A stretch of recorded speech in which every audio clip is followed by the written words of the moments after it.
Distractibility, impulsiveness, hyperactivity, overthinking, things like this. Those are the best things that you could possibly ever have for freestyle rapping. Impulsiveness, I can think of a billion different ideas right now about the word that you gave me. Hyperactivity, my brain's going on overdrive, and then I can just pull one thing out and that's it. Why I'm so addicted to freestyling is like, A, the connection element, where like we're sharing something in the moment, but B, the mental challenge aspect for myself, because I'm rampantly ADD, and that is the only time I'm ever chill, weirdly enough, because my brain's working overtime, digging through the filing cabinets to pull out things to rhyme like on the spot. And I kind of go into this like meditation, and so then when I ask for weird topics, it tests like how hard can you go, like what have you got? I'm addicted to that rush of can I pull it off? Surfer. It's time to get some energy going on the streets. You see my brother on the street with a jeans and a brown shirt, and you know what I mean. See your shirt is that a shade of green. Oh my god, bro, look at that clean. I really want to get deep into the psychology of freestyle and like what, like the trajectory. Perfection? Yeah, nice. Connection. So what I have on the screen are some suggestions. This idea that you have really is revolutionary. People aren't just coming to a show. Like, you're interacting with people. Interactive comedy, freestyle rap game show. Completely written by the crowd. On the fly, on the spot. We just have games and whatever people give us is the content for the games. So I need to set a stereotype. The problem, the reason, why is this all happening? I say Smurf Village, Bogan, constipation. I'm a Smurf, what a nice day. Okay, now I'm chilling out, it's not the ice age. I say, I'm just hanging out, now we're with my brother. I love one another, we're some Bogans, with some pluggers. I'm just like a soccer brother, I've had like the best of the best and the worst of the worst. I've had people be like, shut up. I've had people like unplug the mic. Really? I would have got started on by a dude in the city. Come on, kick a rhyme, why don't we just collaborate instead of standing on the corner preaching hate, my mate. This podcast is proudly sponsored by Studio 187 Tattoo. They're located on Guildford Road in Maylands, and I'm a clean skin, but if I wasn't, I would definitely be going to see these guys. They even offer private rooms to get tattooed in if you're not a fan of the open studio structure. You can find them on Instagram at Studio 187 Tattoo. All right. Your first word is toilet roll. Turn me up.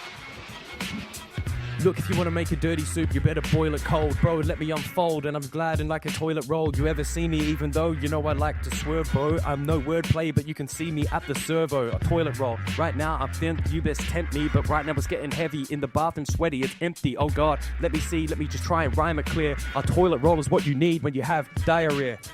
Plantar fasciitis. So rappatitis, you can see I'm a different planet like plantar fasciitis. Is that some sort of condition that you have with your bone? Maybe some sort of tendon or muscle? Actually, I don't even know. Let me just see, because a rap sweet, plantar fasciitis is flat feet. Is that actually what that means? Is that correct? Did I just get that? Did I diagnose? Either way, bro, plantar fasciitis, the rhyming's dope.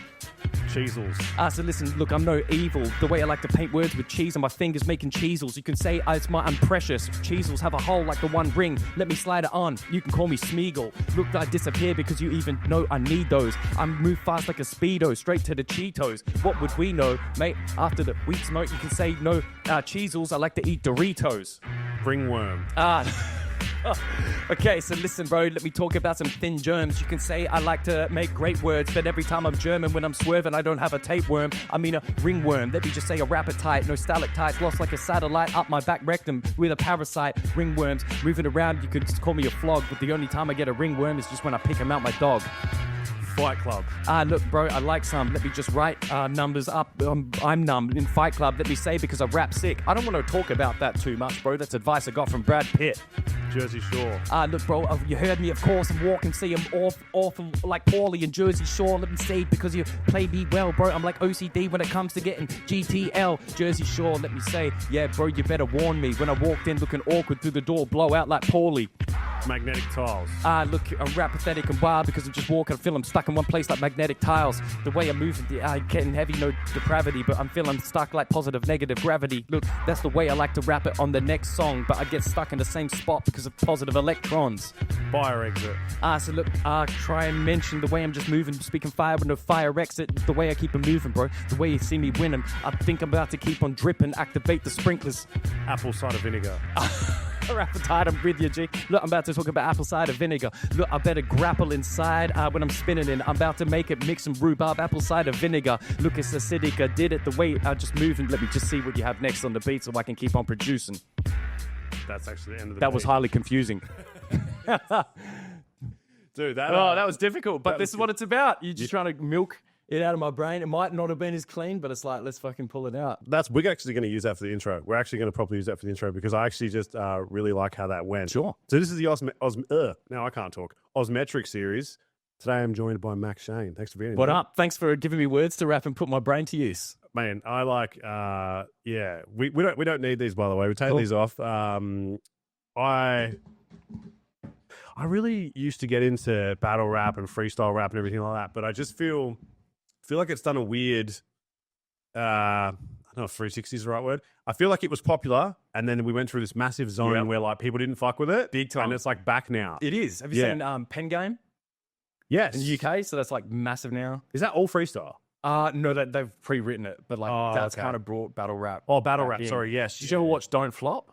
I mean, I still watch the old battles. King of the Dot? Yeah, they were all so good, man. Like, I don't know. I really liked, especially all the different versions they started doing. So I feel like you would like Shuffle T and Marlo. I love Shuffle T, bro. Yeah. He is god tier. Well, it's so funny, man. I actually, even recently, I went and did Edinburgh Fringe, and I was like on the plane back from it, and I was so G'd up and like back into rap. I'm like, I love it. And I just watched for the flight. It was like 4-hour flight, just 4 hours of Shuffle T and Marlo battles. Yeah. They're like, the wordplay is so killer. Yeah, it's like them together are insane, but I also remember just like getting a lot of respect for Shuffle as well because I think one of my favorite battles is when he versed 100 Bullets. I can't recall off the top. And he like, I can't remember like a lot from it, but I just remember like seeing him on his own for kind of the first time. And I was like, fuck, this guy's talented. Like they both are, but I think Marlo versus Pedro as well. And they're hilarious because I don't know if you remember Pedro, he's just like really, really messy multis, but just like, and the funniest shit, like you know, this is what we talked about before, the awkwardness of like landing on something when you didn't even really know it was coming. And I think that's a cool thing to explore with, it's not like you're just a freestyle rapper, but it's become a huge part of what you do. And you made music in the past. I was showing Josh your song before. Killer. I said, yeah. Not Ice Head. Yeah. No, not very Ice. different things. Not I said. But, and he was like, oh, wow, like this is really, and I was like, even I kind of thought like the beat choice and just the music you were making compared to, I mean, even compared to what we just did, very different beats. And so I kind of want to like find out a little bit, like, when did you start making music? And I'm assuming it was all writing first.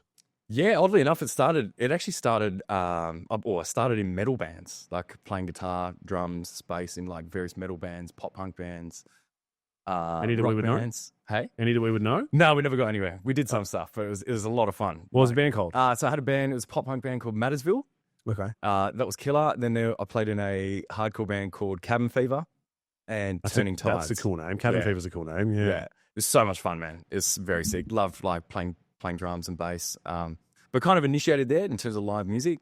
And maybe till I was 23, like we did heaps of gigs at HQ all around. And then I kind of found my love for hip hop and rapping. But it started as a joke. So like I would just, rhyme my own thing over another song, but like a parody. Like I'd twist the lyrics and then kind of getting reactions from people. And then I was like, I really enjoy this. And then I would constantly be going in my head trying to find alternative ways I could flip songs or lyrics. And then from that, I was like, man, I think I just naturally just want to fall into it. And that's what happened is like I'd come to jams and everyone would be like, hey man, like we're going to play this song. And I'd be like, check this beat that I made. And like we're at a punk hardcore jam and I'm trying to play hip hop to them and stuff. So it was just like naturally moving away from it. And how do they respond?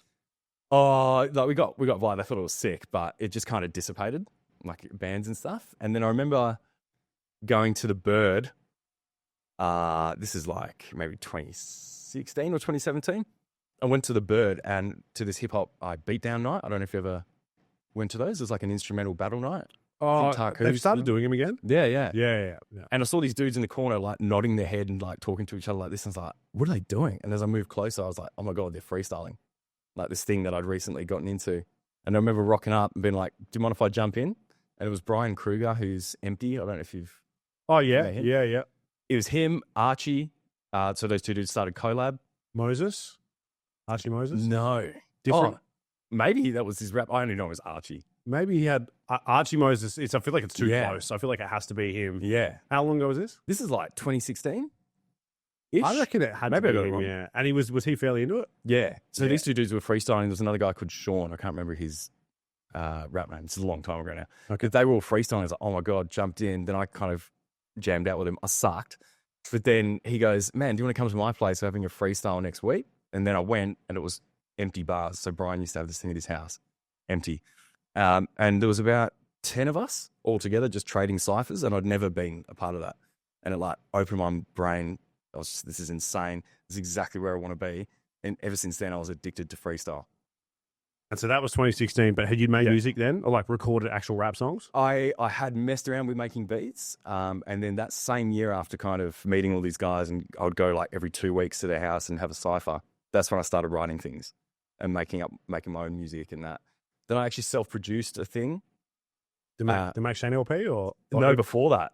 Okay. Yeah, I self-produced it. I made all the beats myself, I recorded myself, did all the raps. It's horrific, so I'm not going to share it. Is it on Spotify? Maybe. No, it's definitely not on Spotify, yeah. It's like full first like experimentation vibe, you know, when you're kind of like finding like your thing.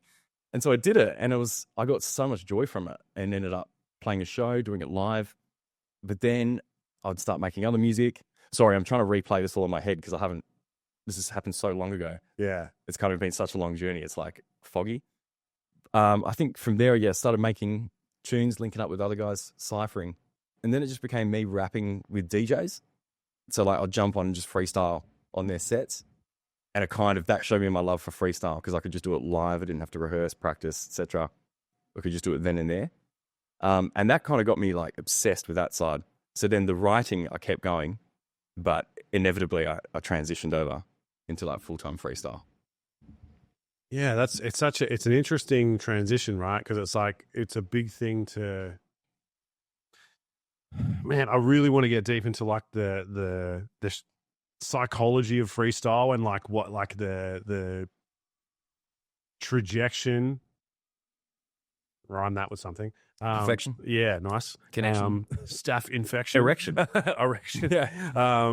Yeah, like the trajectory of it, because I had this conversation the other day with Josh. I mentioned that you were coming on and we were talking about freestyle and we got into Harry Mack and stuff. And he said apparently he was on a podcast talking about like how it affected his career essentially because of freestyle. And like, I want to kind of get into that with you because For sure, yeah. it's like freestyle is like, it's not like it taints you a little bit, but if you get known as the freestyle guy, it might be then make it hard to like kind of market music. Yeah, man. Tell us a bit about what you Story think of of my that. life. Yeah. So I almost to preface the yarn. So my whole journey as a musician, if not as a human, has been like, I don't know where I fit. All I know is that I love music and I love creativity and just being a part of the flow state and just sharing connection. And so I think my whole personal life journey has just been creatively trying to find where is the place that I belong and it feels natural. So I've been like a grime MC, I've been a D&B MC, I've been a hip hop MC, I've played drums in punk bands, metal bands, bass, I've been a DJ. I've been all these different things and I've loved every single second of it, but nothing's ever felt like home. And then when I found freestyle, it was limitless. Like I could just be myself and that was the vehicle that could take it there. Whereas like, you know, I could do all those things, but I'm not a hip hop dude that exclusively writes or raps about hip hop themes, etc. I'm not a grime dude. I'm not a D&B dude. It's not all of me. Whereas freestyle, I'm like, I can just be me in the moment and I can take it anywhere. And so my whole kind of thing, I guess where I'm going is like, it did eat up all of those other pursuits that I was creatively trying to do, like writing and producing and recording. Because I felt I ended up hitting a brick wall with everything I got into where it didn't feel natural, it didn't feel right, and I felt like I was being insincere. Like you can even go on my YouTube or whatever, go back, look at like a random grime video from the era. Like I'm angry in the video. And I'm like, that's not me. That's where I was at in my life at that point in time, but I couldn't lock into that and pursue that for 10 years after because it wasn't me. It was inauthentic and insincere. Whereas freestyle, I can give you an angry rap, but that will only exist in that moment. Whereas there's no kind of arc or narrative with it. So yeah, it just became really liberating freestyle. Yeah. Okay. And I guess writing, there's a bit more pressure as well. Big time. sometimes too. Yeah, like Oh, yeah. You probably don't.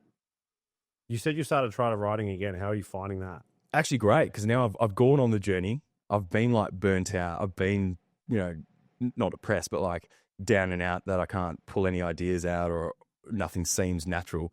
I've been through all these like shitty things and then arrived at a place where I actually love music again, because I realized that I actually set all those boundaries and all those parameters up for myself.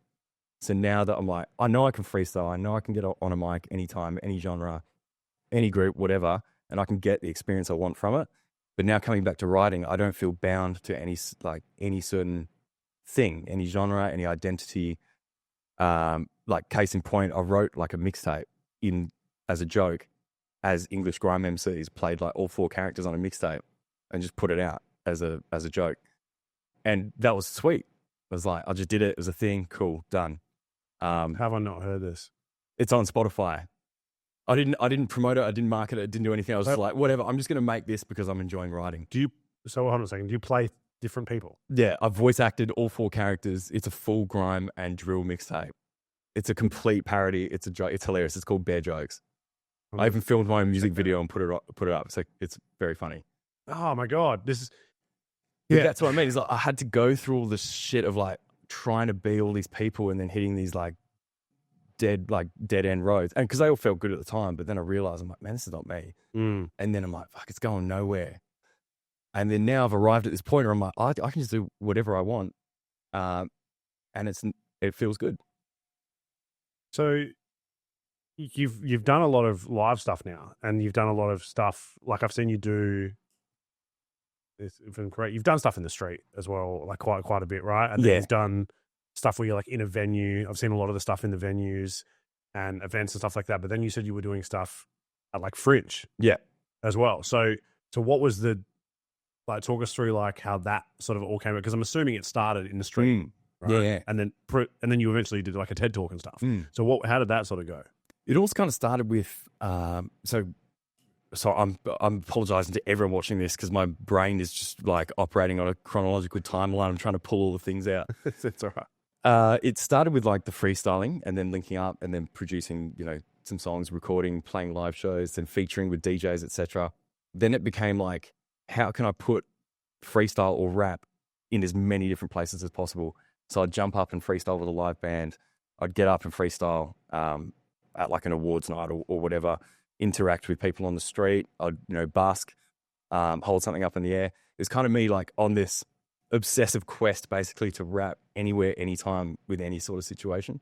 What are people's generally like? What are the responses normally like? Positive, but also I've had some extremely negative ones. I got even 2 months ago what I got started on by a dude in the city. Did you put that up? Yeah, I put it up. Yeah, I saw that. It was weird, but like all these things, I've had like the best of the best and the worst of the worst. I've had people be like, shut up. I've had people like unplug the mic. I've had like... Really? Yeah, but it builds character and it's like, whatever. I'm just having fun. I'm not... Have you always been that resilient, like confidence? Yeah, I think that's the one thing that's came through. But so how do we get to Fringe? So all these different avenues, all these different ways of performing. And then I found comedy and I was like, freestyle and comedy. Oh my gosh, this is limitless. I can do anything. I can be like, give me a topic, give me a scenario.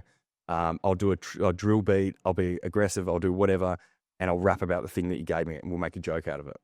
So it could be this vehicle to take it anywhere. And I remember linking up with Daniel Delby. Shouts out to Delby. We now have a game show that we've run together for like 4 years called Who's Rhyme. And that's an interactive comedy freestyle rap game show completely written by the crowd on the fly, on the spot. We just have games and whatever people give us is the content for the games. Where do you hold them generally? All over. We did an Edinburgh Fringe last year. We're going to Edinburgh Fringe this year. We did Adelaide Fringe a month ago, Perth Fringe. So all the Fringe festivals around town and then lots of like random gigs and events. But when we got this show together, we're like, comedy and freestyle rap, let's apply and do the Fringe festivals because it's perfect for it. So it went from like just 2 dudes joking around rapping to creating a game show. And then we actually presented that at Fringe and it just started going like this. And so do you obviously don't do this for a living because you still have a job with the music stuff. Working on it. About. Yeah. But are you getting like paid for it? Yeah, totally. Yeah, so, okay, awesome. Do they pay for your travel to go over there and Oh, stuff? no, so we're completely self-funded. Self-funded. Oh, okay. and this is the struggle and the graft. Like, we're completely self-funded, but obviously if we're selling tickets and the show does well, we're obviously getting paid. But everything I'm kind of doing now is paid. So I found niches and ways to actually make freestyle, and earning and living. So it's not just me going up and randomly rapping for people and stuff. It's kind of it's taken a long time to arrive at this point, like thousands of hours of grafting, doing stuff for free, this, that, and the other. But now, because I've found the niche and it's kind of so tight and finely tuned, I guess what I'm doing, not too many other people are kind of offering that. This podcast is sponsored by Achievement Apex. Achievement Apex creates some of the best barbells in the world, and they supply some of these barbells to some of the strongest powerlifters and athletes in the world. If you want an Achievement Apex barbell, you can go to achievementApex.com and use the code PORTAPOTTY for 10% off any order that you make. Not 100% committing to it, right? Yeah. Because of the obvious, like, as you've just said, like, it's thousands of hours. You're dealing with people getting shitty about it. I've had the most unglamorous stuff you could possibly have. Like, I even pull one out of the air. Like, so Fringe, I remember putting on my freestyle comedy rap show, my solo one, and I was like, yes, my first Fringe, I'm going to do it. It's going to be sick. It's 2 people rocked up, and those 2 people thought my show was a different show. So like no one came, and I was just like, man, this is so depressing. And I looked at the ticket sales for the rest of the season. It was just like nobody. But these 2 people, I'm like, do you want me to do a show for you? And they go, yeah, we'll take a chance. So it was me and 2 people in a basement for an hour, freestyle rapping, a highly interactive game show with like over 100 questions I asked the crowd. And I just did it for 2 people, and it became this like special moment for all of us. But I was like, this is so unglamorous. And they loved it? They loved it. I loved it. It showed resilience. But then that's happened now like 5 or 6 times. Like really? even in Adelaide recently, our Who's Rhyme show was wicked, but then I'll do my solo show straight after, and it would be like 3 people. But I don't get upset or like, whatever, I demand people here. It's part of the experience, and it's amazing because those people in the crowd, we create like a really special bond. But when, because they get something intimate and unique that they're like, he's literally just performing for us in a room. But it's that whole thing of like, how do you go from nothing to like pay to making a living? Man, working on it, but it was a real rocky road. Like, you go through such, unglamorous and mentally challenging things that really, like, if you have a fragile ego or an ego where you're kind of, you think you're the identity and it gets chipped by like 2 people coming to your show, it's not going to work out. So I've been like, I guess, chipped so many times where I'm like, whoever comes, I'm grateful for. Like any opportunity I do, I'm so grateful for. Like, you hit me up, hey bro, come down, have a chat. I'm so grateful to be here. It's sick. Yeah, man. Wow, that's a crazy attitude to. I mean, it's good. It's good to have, right? I feel like a lot of people would probably be or have a lot more positive experiences in life if they were just like this about it. Yeah. Because we should all just be grateful to fucking be alive most I of the just time. love rapping, man. Yeah, I love it. This is literally why I'm here. I love meeting people. I love, this is why I'm doing the thing. Well, that's why I'm asking about it, Yeah. because more than anything, like, I mean, fuck the podcast. I'm like, where are these shows? Yeah. Tell me when they're on. Yeah. I was like, we'll come to them. Like, we've been to the comedy club like twice, and like, Sick. to me, I'm like, why isn't there more of? There probably is. I'm just not aware of it. Yeah. Well, dude, I actually, weirdly enough, I got so frustrated. I'm like, I want to play with a live band again because they used to do heaps of stuff. And I hosted a gig last Tuesday at the Bird called the Jam Jar. Shouts out to Charlie Moon. It's a freestyle jam night where all these amazing pro musicians come down and random people can just get up, form a band. We get a topic from the crowd and we just make a song out of it on the spot. I was like, man, I want to do more of this. And the Ellington Jazz Club got an email from them. They're like, do you want to come and put a show on there? Because it's been a couple of years since I did that. And so I put together this band, and I have to double check the date. I can plug it after. But the show that I put together is completely crowd controlled, improvised, live freestyle. So like, I have this software where you're in the crowd and you text in words and they'll appear on a screen. Like, so random people in the crowd all texting in words. We take all those words and we make like a vibe out of it, or a theme. And then the band are jamming based on what they're getting from that. So I'm rapping the band's freestyling too. Yeah. So the band's completely freestyling. It's all, off the top. So what's happening is the crowd is basically creating the show. We're just bringing it to life. And it's so sick because it's fully interactive. And where is it? The Bird? At the Ellington. Oh, the Ellington. Yeah. Oh, the Jazz Club. Yep. So that's my one that I'm putting on. And then there's the Jam Jar, which is one Tuesday every month. Okay, yeah. So the Ellington, I'll put links for both because it's phenomenal. Like if you love live music and freestyle, that's it. Man, I love it. Yeah, we went to, my brother did like photography for the Ellington once, and Mad. they like display it all upstairs. You know that upstairs bit? Yeah, I know the exact walkway up there. Yeah. So he did all the stuff for that as well. I think he took it. I don't know what they were. I'll see if I can. What's your brother's first name? My brother's name's Corey Webb, but I don't know. Okay. If you I don't know if you happen to know him, but I know he's done there heaps. But maybe if I show you a photo or something. But yeah, that was the only time I went there, and they had a show downstairs, but they were like sold out. But we were like walking through there as we went upstairs. So sick. And it was a sick vibe, man. So like I feel like that'd be a great venue because like I like where the bar's set, and everything too. So like what you're doing would require like an intimate setting. Yeah, very much so. So I like that, and I love that you've got that software. That's really cool. I'm just trying to think of like how I can incorporate as much interactivity into anything I do now. Which is why, like, when we did the freestyle, I was like, no, you give me words rather than me just rambling and rapping. Do you know what I mean? Because then it creates something that we're both having input in. And then equally, it gives me situations that I would never, ever conjure for myself kind of thing. Well, I feel like it's maybe a bit more of like a metaphor for like today's society to an extent. Like, why do people engage so much with what you're doing? And like, what is that thing that you're experiencing with people? We're pretty disconnected. So maybe this idea that you have really is revolutionary in a sense because it's going to get people aren't just coming to a show. Like you're interacting with people, and it's probably making people, like, funnily enough, you, if anyone, should be the person that feels uncomfortable, but it's probably making people feel uncomfortable to get, like, it is, man. I bet it would. When you're like trying to point people out, they're probably like, bro. Yeah. Some of the stuff, like even in Edinburgh, when I went over there, I was just doing it on the street and people just walk past, like some people even were doing this. Like it's on video. But then when you get somebody who like smiles out the corner of their mouth and they're like, oh, I saw you smile. And then you start talking and then they stop and they come over and you meet people. Like I actually forged friendships literally through freestyling on the street. That's awesome. It's insane. What do you just schedule it with like time off work and just kind of like make it work around your life, or? For the Edinburgh thing or just rapping on the street? I mean, Edinburgh, like, how long were you there for? 2.5 weeks. Yeah, I'm taking unpaid leave to go and do it again this year. Well, that's what I'm trying to get at. Kind of like, because that's like another sacrifice people don't see, which is like cool because it just shows you how much you enjoy something. Do you freestyle a lot alone? Yes and no. So like example, on the car ride down, I was just like, whatever, I'm going to chuck a beat on. I'll just freestyle. And normally it would be like, you could say like practice hours. So I won't be like hitting mad punchlines and bars, but I'll just be experimenting with flows and like whatever I see when I'm driving, I'll try and like pull it out and then find a rhyme from it. So like reading street signs or like I'll see an ad or whatever, I'll just rap the words and then somehow I stumble across new words I haven't rhymed before.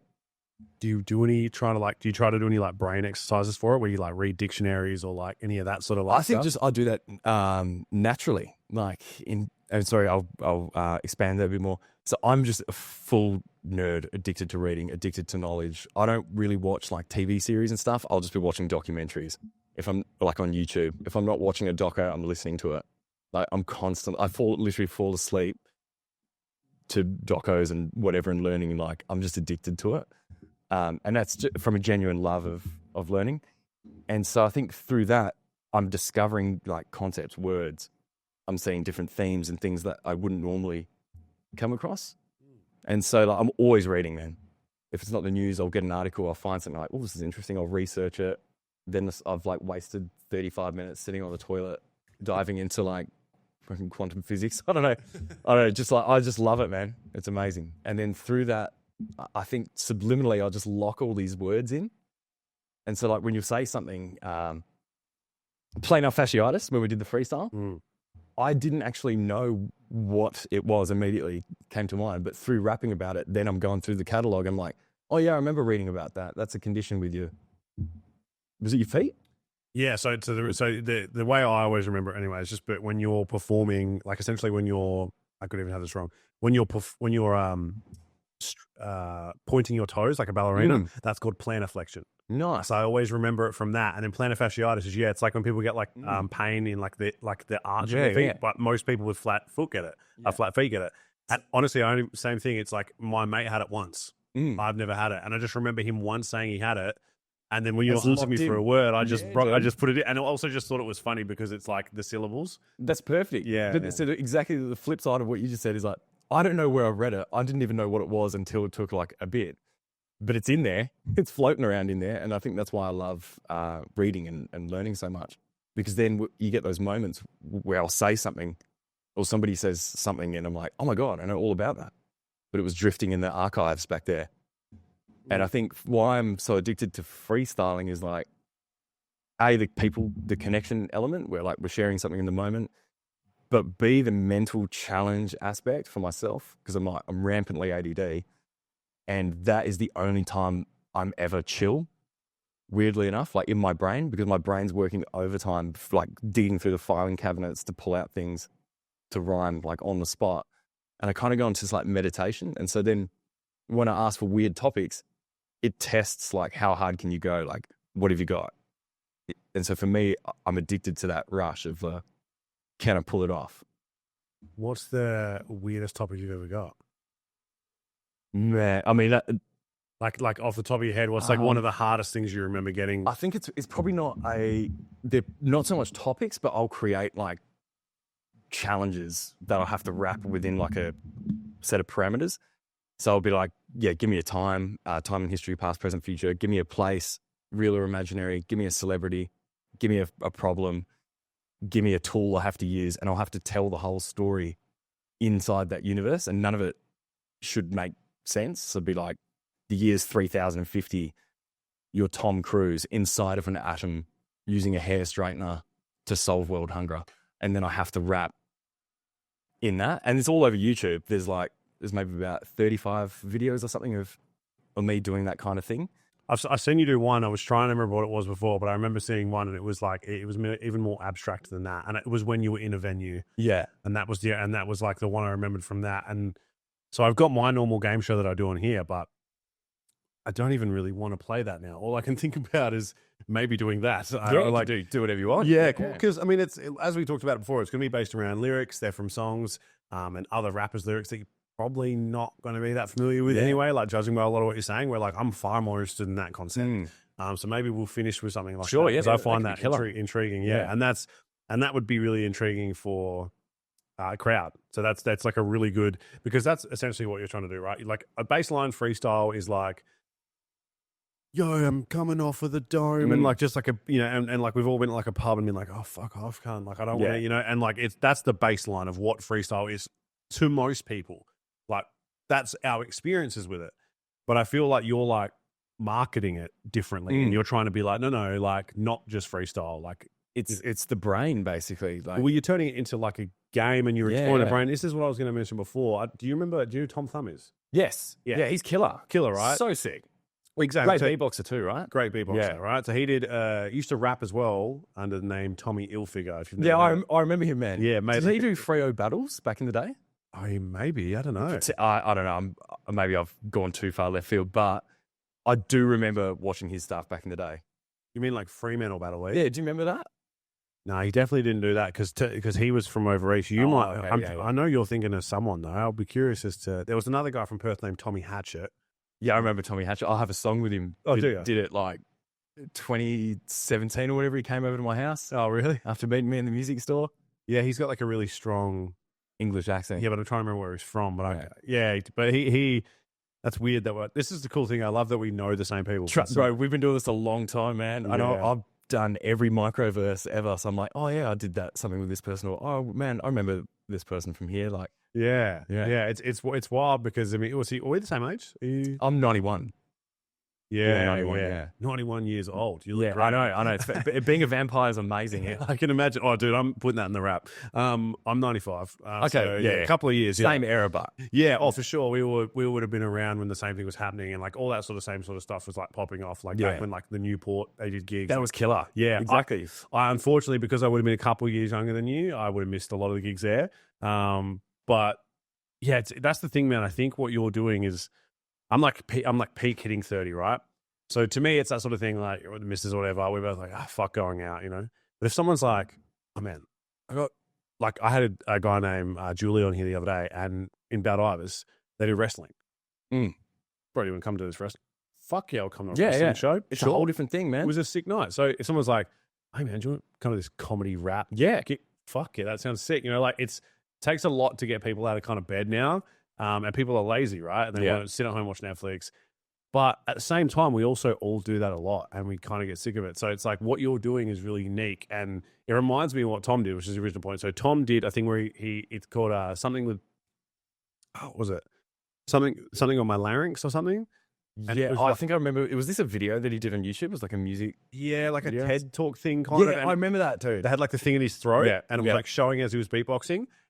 Dude, to some extent, at some point, you have to try and see what you can do. I don't know whether you could. My face is already lighting up because I know what you're about to say, and I have dreamed of doing that. Like man. the neurology, like If anyone is out there that works at UWA neurology, man, I would love to do that. to see how the synapses and stuff line up. Literally, and do Yeah. a test. Like Yeah. I remember 2-3 years ago, I was like, we have to do this, but it couldn't be a better time. Because equally, 100%. then it's like ties into the ADD thing, and it's like, hey, is this part of it, or is it just this dude just loves freestyling? Well, the brain's incredible, right? It's like, why are you thinking about the words that you are when you say them? Yeah. Where does it come from, and how are you accessing it, and how is it like? We've done that throughout this conversation. We all do. What's that thing? We all do that, right? What allows us to find the thought, and why can't we find it initially?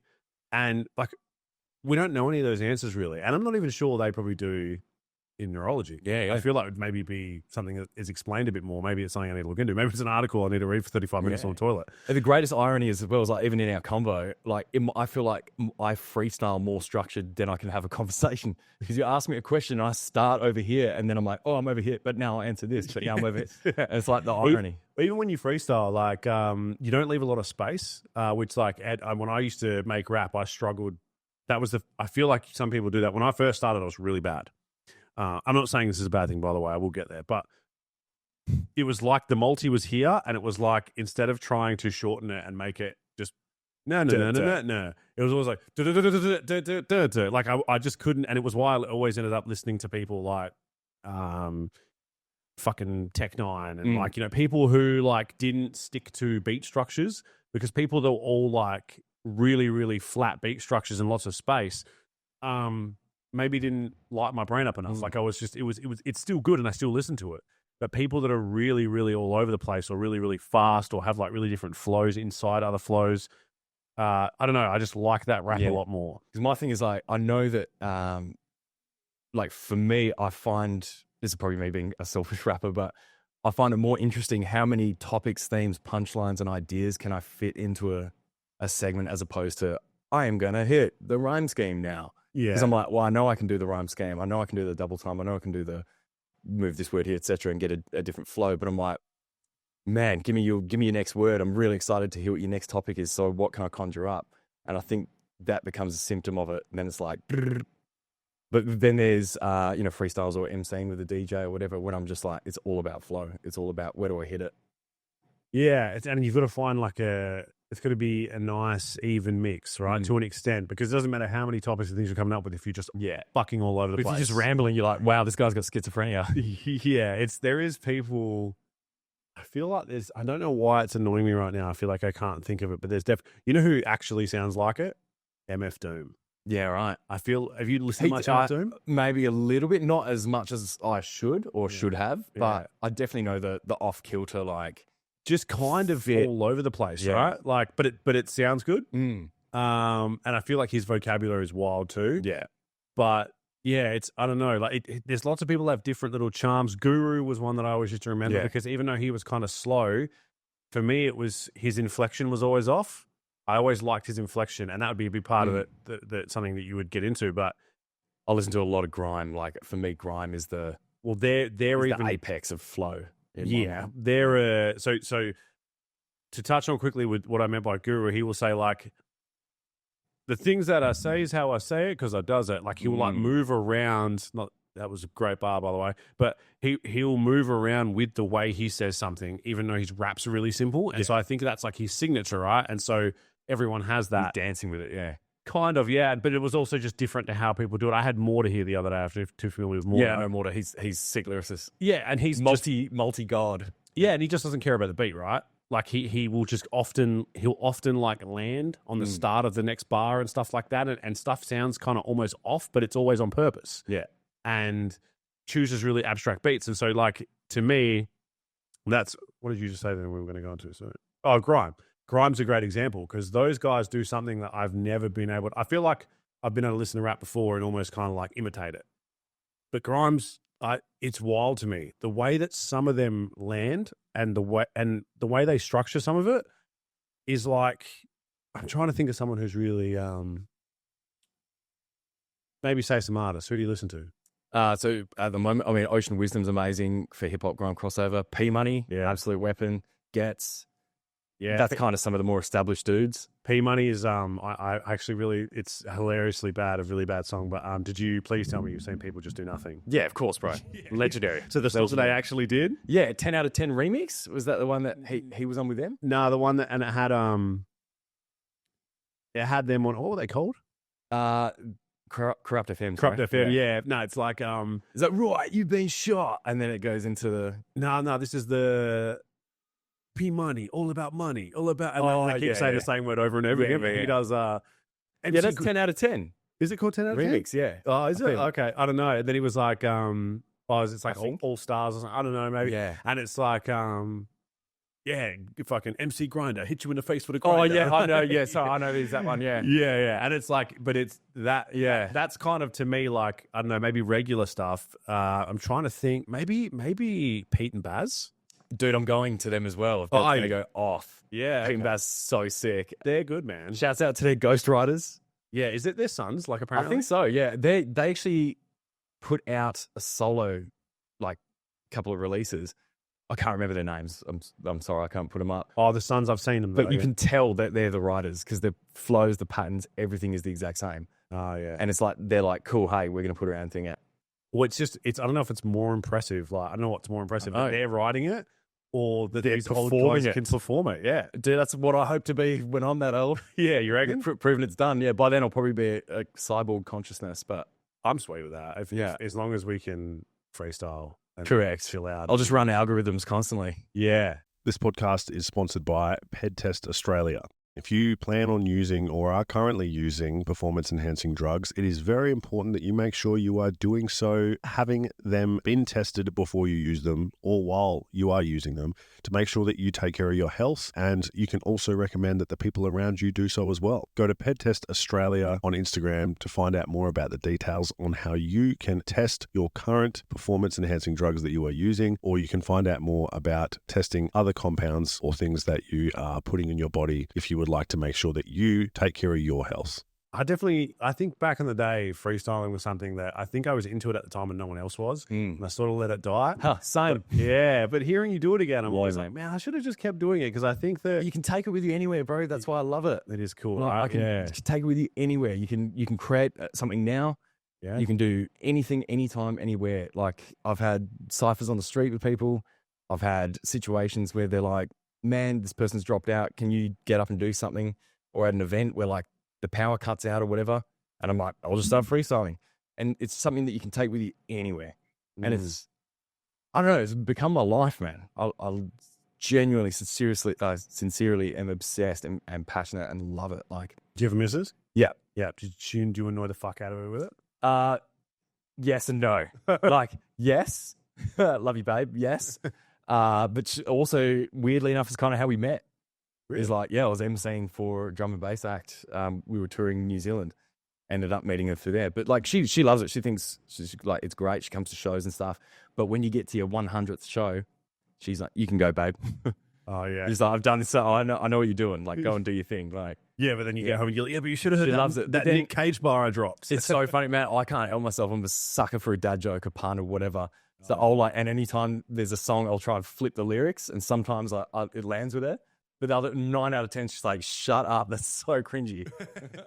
I like that, man. That's great. Good. I do. I was never really into music, man. I made a little bit of crap back in the day, but the multi thing's always a funny one for me. I always like it funny when you come up with a funny multi, and I think that was the reason I had to eventually let go and go, all right, I'm not going to make more music. It's just not something I think I really want to do. But I can't fucking help but just be driving or walking somewhere, and then it comes into my head, and I'm like, I don't know if I should just not actually do something with this, but maybe it's just maybe a bit more freestyling in my spare time, even if that's Literally, it, you know? dude, take it with you anywhere, bro. Yeah, And the yeah. curse I found was, I think, why I got so tormented in my own brain about like being so like, oh, I'm going to do a hip hop album. I have to be this artist. That means I have to film a video. It means I have to record. It means I have to write. It all became prohibitive. Whereas freestyling, I'm just like, well, I'm just going to rap. That's all I had to do, was just start rapping. I didn't have to write a thing, go and, you know, do a post, advertise my music. I didn't have to upload it. I didn't have to, all these prohibitive things that you need to be as a successful artist. They became overbearing for me personally. Like, I think it's the ADD thing. It's just walls of procrastination just stopped me from ever actually breaking through and achieving like a regular kind of thing, because I'd be motivated, then I wouldn't be motivated. But whereas freestyle is like, if I'm motivated in that second, I can go. I can start now. I don't have to like race home, turn my studio on, start writing lyrics, then get up, record the lyrics, mix it, master it, and then put a song out. I can just go boom. And you become less fussy as well, right? Totally. So like it's harder to like, because you're just like any beat, you're like, I'll find a way to rap to this. Totally. Yeah. Totally. And now it's like, it's a challenge now. It's like a game for me. I'm like, oh, what's this? Or like, you know, I'm like walking down the aisle, or hear something that I'm like trying to rhyme to it or whatever. Yeah. Multi-genre, you know, any sort of weird thing. It's surpassed like, I don't know, it's surpassed a creative medium, and now it's just a creative outlet for me. I think without freestyle or a way to just get all this like noise out, I think I'd be a very different person, I reckon.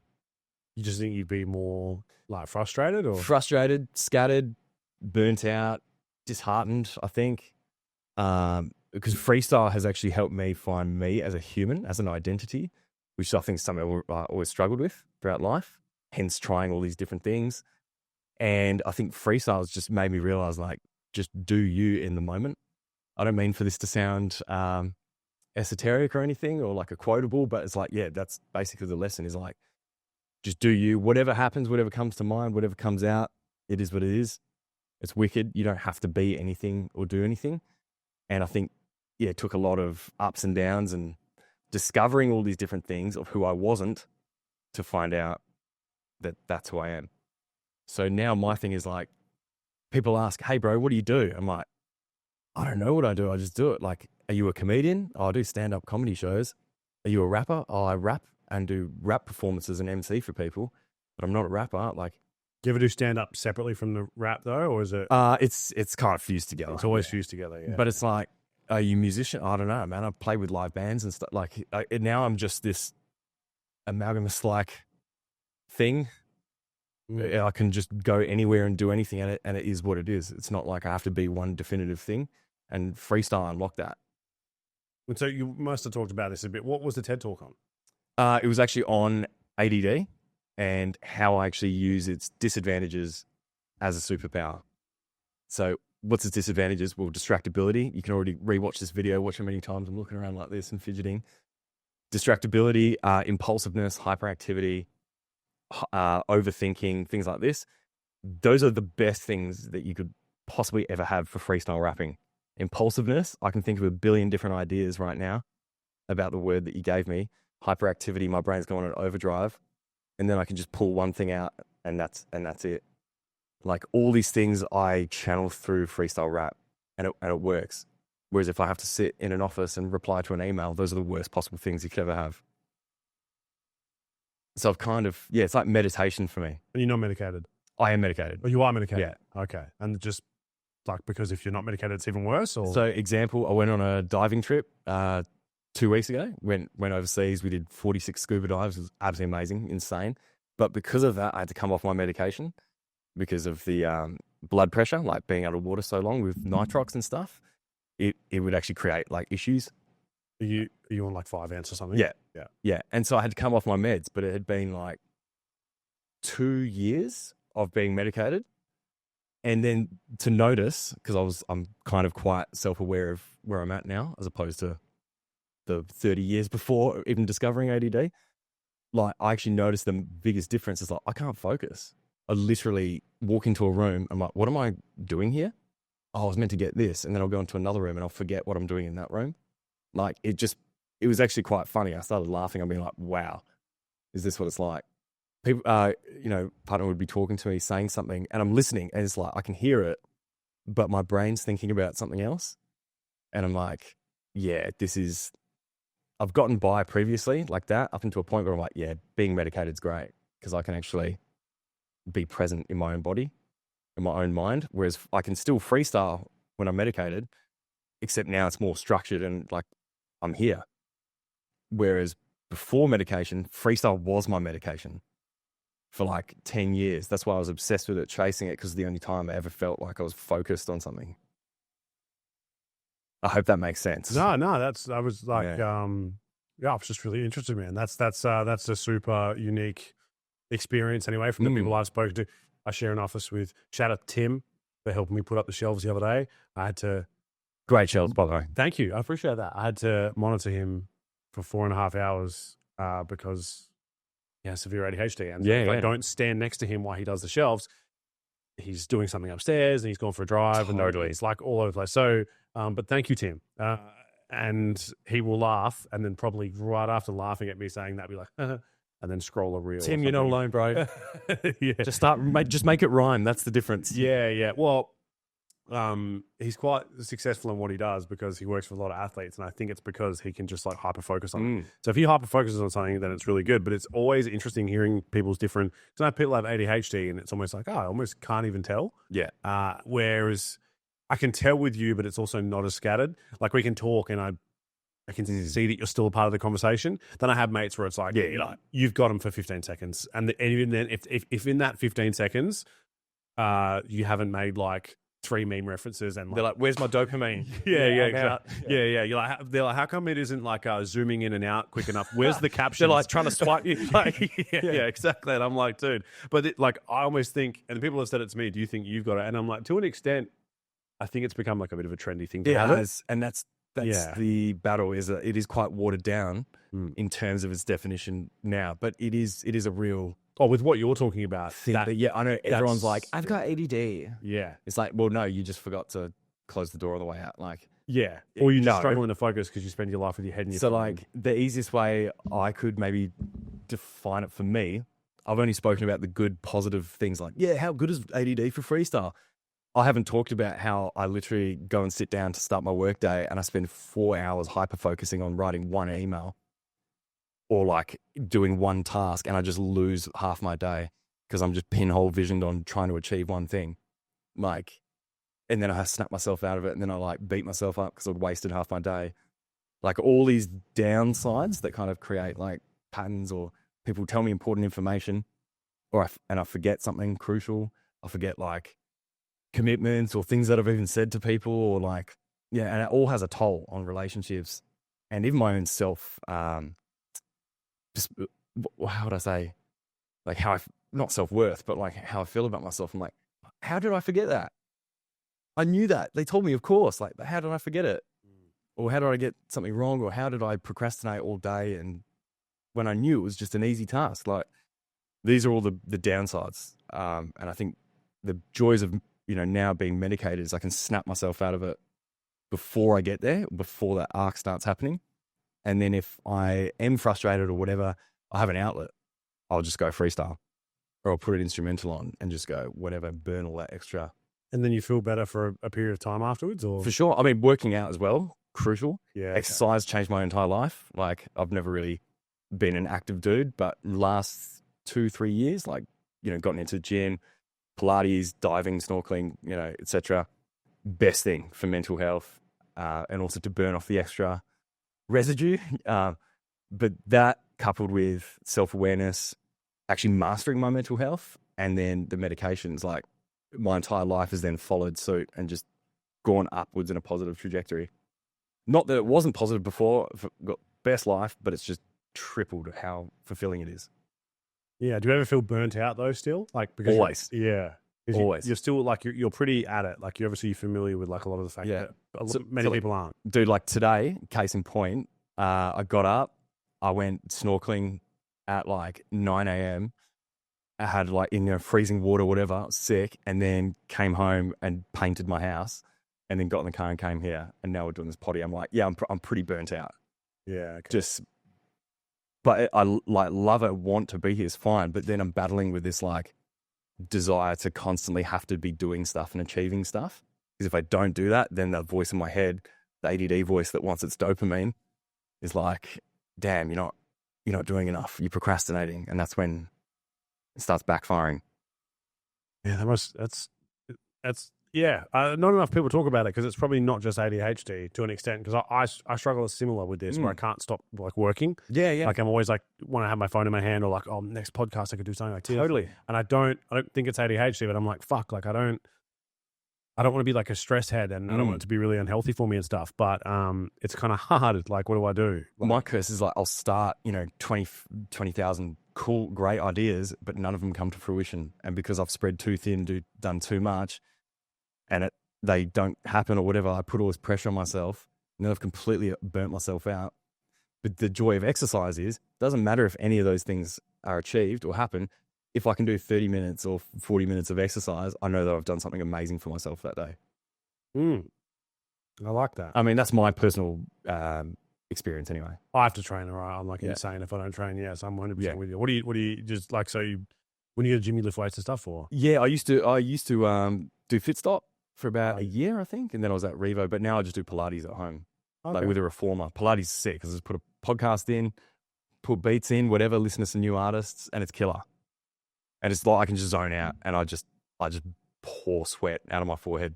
It's killer. Yeah, the full reformer, like actual. I've never used one. Yeah, okay. If anyone's looking to work out and want a great form of exercise, it's brilliant because you don't have to run. I hate cardio. I'm sorry. Yeah, I'm not a fan. I like skipping and boxing. That's it. Yeah. But I feel like I'm doing something then. Same sort of thing. So back to the TED Talk. How was the reaction? Great. The crowd, like, you know what I mean? Because I'm assuming when you were up there, I almost think I've actually. Is it on YouTube? It is. Yeah. I think I've watched a bit of it, and like, you're pretty like. Hey, energetic. how's everybody going? Yeah.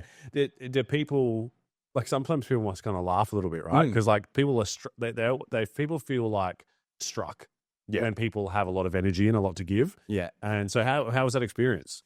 It was great. It was fulfilling in every aspect. It was fulfilling on a personal journey because I actually didn't know I was diagnosed with ADD until literally the day after the TED Talk. Because I was in the process of doing it and the TED Talk just happened to land. I'm like, hey, I think I have ADD. This is what I use it for, freestyle rap. And then the day after, the doctor's like, yeah, mate, you're 15 years too late. He's like, yeah, ADD. And I was like, wow. So I've gone on this journey of self-discovery and put myself out there to talk about it, be vulnerable, and then to have it confirmed. I'm like, oh, cool. But I've discovered that. I'm owning it now. I felt great. How was it received? Brilliant with friends and family, like, super motivating and constructive and positive. But from the crowd as well, they were actually like right into it. I still remember the feeling, like looking out and people were just in awe because they're going, this is a dude who doesn't really know about himself. He doesn't know where he's fit or where he's been. He just felt like he's lost in the fog for 10 years, but he's found this thing and he channels the energy through. And now he's initiated the journey to learn what that is. And at the end of it, I remember going, saying in the TED Talk, right now I'm in the process of learning if I have ADD. And I remember people in the crowd were just like, yeah, like clapping, like, go bro, like, check it out. I hope it works for you kind of thing. But then coming out, obviously I had a lot of energy, but then going, hey, this is what I do and freestyle rap. That's when the ice was broken because they're going, hey, this isn't just a dude who's just talking about ADD. He's like, holy shit. He's like showing me what he uses it for. That's when I knew that we were all kind of connected. And so how do you see yourself kind of transforming that into an actual, like, let's say full-time career? Yeah, well, oddly enough is like case in point, last week. So I've been speaking in high schools and stuff, just sharing my story. I'm like, this is what I've been doing for the last 10 years, emceeing. I've freestyle rapped in every conceivable different platform and medium I can, but this is how I'm channeling my ADD into a strength. So maybe if you have challenges or you're a little bit wired a little bit differently, all you need to do is find your freestyle. And so I've been going into schools and kind of, I guess, motivating and just sharing my experience with younger crew. And because of the freestyle rap thing, like they resonate with it highly. So example, last Monday night, I ran a public speaking course at Hale School for like, I did present it to like 200 year nines, and it was completely voluntary for you to sign up to the last night. and just do an actual speech. And 40 kids signed up. And the deputy principal, he's like, mate, we've never had that level of engagement. And because something spoke to the kids, it's like, this guy's putting himself out, the freestyle rap thing, I think played a part. But the feedback that I got from the kids were like, we want to be a part of this.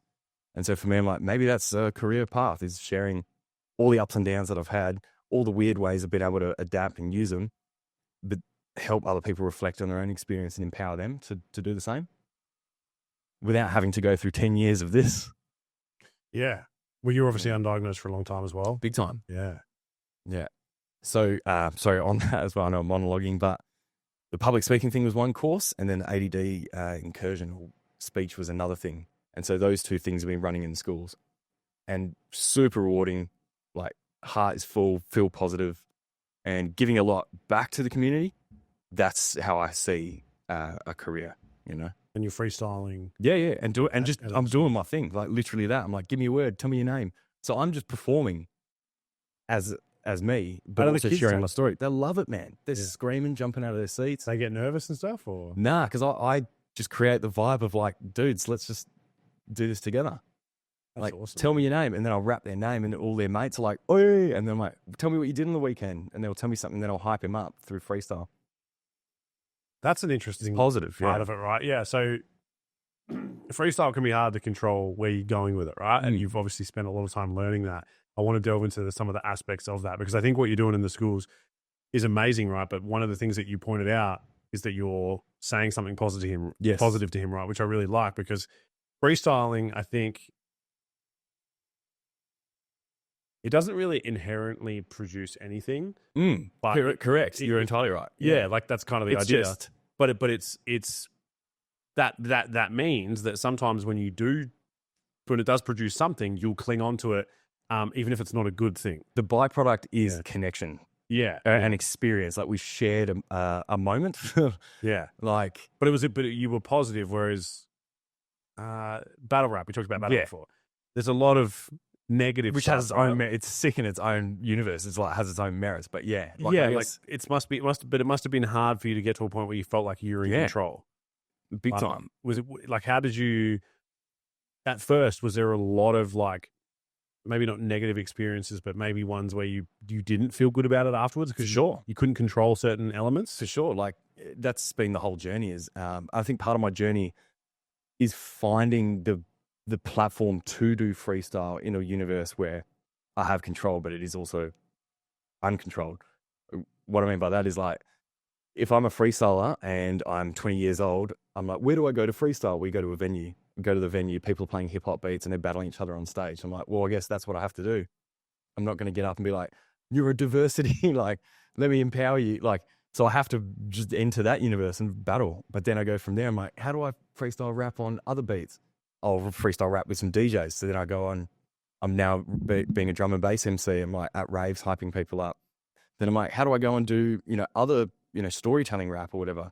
I'll go find a jazz band and then we'll do this. So I've just kind of like hopped between each thing, finding which is ticking boxes and elements of kind of what, I guess, subliminally I know what I'm after, till I arrived at a point where now freestyle is just the thing. Like, sorry, it's very clumsily explained, but all these different micro things that I've done have contributed to me learning that I can create that atmosphere that I want myself. So by going into a school, having a conversation, sharing my story, we naturally arrive at a point where I'm like, do you guys want to see it? Why don't you tell me what your name is? Hold something up. And then I've created that moment to then start freestyling in the way that I want to start freestyling. But all the journey to get there, everything's just been me reacting to the environment I'm in. This podcast is sponsored by Bulk Gym Chalk.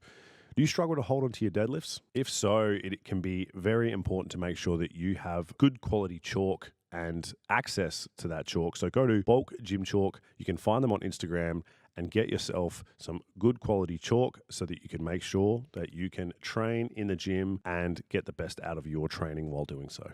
Yeah, that's the interesting part I find about it, though, because it's like it's such a weird thing to develop in, but Yeah. it's not like music. It's so niche. Well, you're not writing it recording it, listening to it back, critiquing it. It's not the same because once the moment's happened, and so. Oh man, that's why I don't try not to listen back to it because boy do I critique. Yeah, I was gonna say right. So you must and so do you just have like an editor that just picks all the parts of like? Do you just send them like an hour of your thing and just go pick bits? Recently, yes, but like for the last 12 years of doing it, I was doing it manually. I did the same thing, man, and do the exact same thing like 6 months ago. Changing.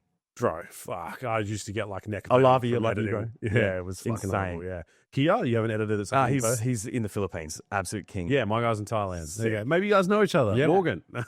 But yeah, I feel like that's a huge part of it because as you said before, that's what was coming along with music that was like probably draining you, right? Like the marketing, the posting about it's like fucking hell. That sucks the soul from it, man. Like for me personally. Yeah. And you have to be a marketing agent more than a creative. Yeah. Are you big on TikTok? I feel like your shit on TikTok would have. It would pop off, but here's the riddle: I haven't even engaged with it because I have to actually manually upload all my videos. When you just because my dude reckons that if he does it for me, it says that he's in the Philippines and therefore the algorithm won't work. So I have to do it manually, and I'm like, I just can't. Like I have too much of a good time just living life the way I am now to engage with that, which I could, but also all the things that I want to do, I'm actually doing.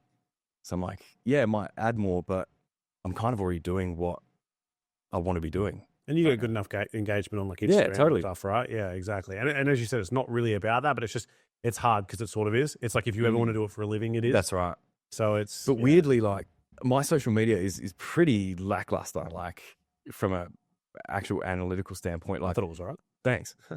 But so like I haven't ever got more. I think in the last 5 years, like I've just sat at 3,000 followers or whatever. But I haven't pushed it. Like I just chuck videos up. Might get like 3 likes a video. Just like horrible. But all the opportunities and things that I'm doing, they just keep popping up and going better and better in the real world because I'm active. I'm out and about. I'm doing things. People still know who you are. Yeah. Excuse me. It's I learned this, man, as well. I know people who I got a guy that I see comes here a lot of the time as well, and man, he's like on like 80, maybe 780 followers, but he's probably earns like $10 million a year in like a construction company. You know what I mean? And it's because he's like we had this conversation. It really doesn't translate a lot of the time. It does, and maybe with what we do a little bit more because we're heavily based on content. You're doing a lot more in-person stuff, probably more so what I do, but it would if anything, it will just fuel what you're doing. So that's why now I'm like, I just want to come to a show because I've seen the stuff online, but it's not the same when you're not there. No, it's not. It's so hard to capture it, and that's why it doesn't engage with people. Yeah. Freestyle is a bit like, there's no other way to say it without it sounding harsh immediately. Freestyle's a joke to like most rappers, right? But it's funny. A lot of the time it's because they can't do it. So it's not always just because but also hearing someone scramble to over a 2-minute period, maybe say 1 or 2 things that rhyme and maybe a half decent reference is kind of cringy. And I most of the time don't like it. But when you can hear someone that does it good, it's different. But it's an on average thing. If people aren't on average hearing people do it well and being entertained by it, because there's not enough of it or the exposure's not there or whatever, then you're painting everything with that brush. You're like, correct. Cringy rap. Ugh. Dude, and the term freestyle, it does my head in. Like, it's so loosely used now. Like a freestyle is basically a throwaway pre-written that didn't make it to an album that somebody's just dropping as a TikTok video. Like that is what it's been applied to there. Or you get guys on radio and they're like, yeah, freestyle. And it's just them with some like half-baked bars. Or an incredibly good verse. Like sometimes someone will be like freestyle and you're like, every fucking bars are multi and like 7 punchlines. Here and the delirious. You're like, what? I'm like, I'm trying to ram staph infection. Yeah. Have you ever seen Tom Green's one? Yeah, it popped up in the algorithm the other day with Exhibit? Dude, yeah. We must have tapped into the same thing. I watched momentarily and he does the full like 80s or like Beastie Boys. Oh, what you gonna say? Like, and he's like, oh yeah. Dude, actually, if you actually watch that, it's absolutely amazing. His energy is incredible. And then Exhibit just comes in with like a pre-written verse. Yeah. And it's still good, but you're almost like, I just prefer Tom's. Like, it's so, that's the other thing about freestyle. You can put a lot more energy into it, I feel like. Maybe if you're pre-written, that's a hard thing to say, I guess.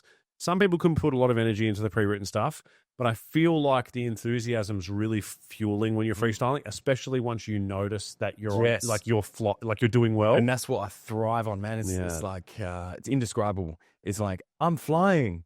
Because when you get it and you know that you've found, like, you're on the topic, I'm seeing your face light up and I'm like, oh, I think I'm going to try this. And then I try it and you're like, oh my God. And then we're both like, whoa. And it's just that whole. Before with the staph infection thing, when you did it to me and you were like, you know what I'm talking about, the bar, and then you repeated it again, but you used like a double entendre. Totally. And you like looked at me and I was like, oh shit. Like, I don't know. It's like, I'm trying things. And then when it works, it's like that. Oh, sick. Okay, we're on to a new level. Yeah. And it keeps building and building. It's like, how high can we build it, basically?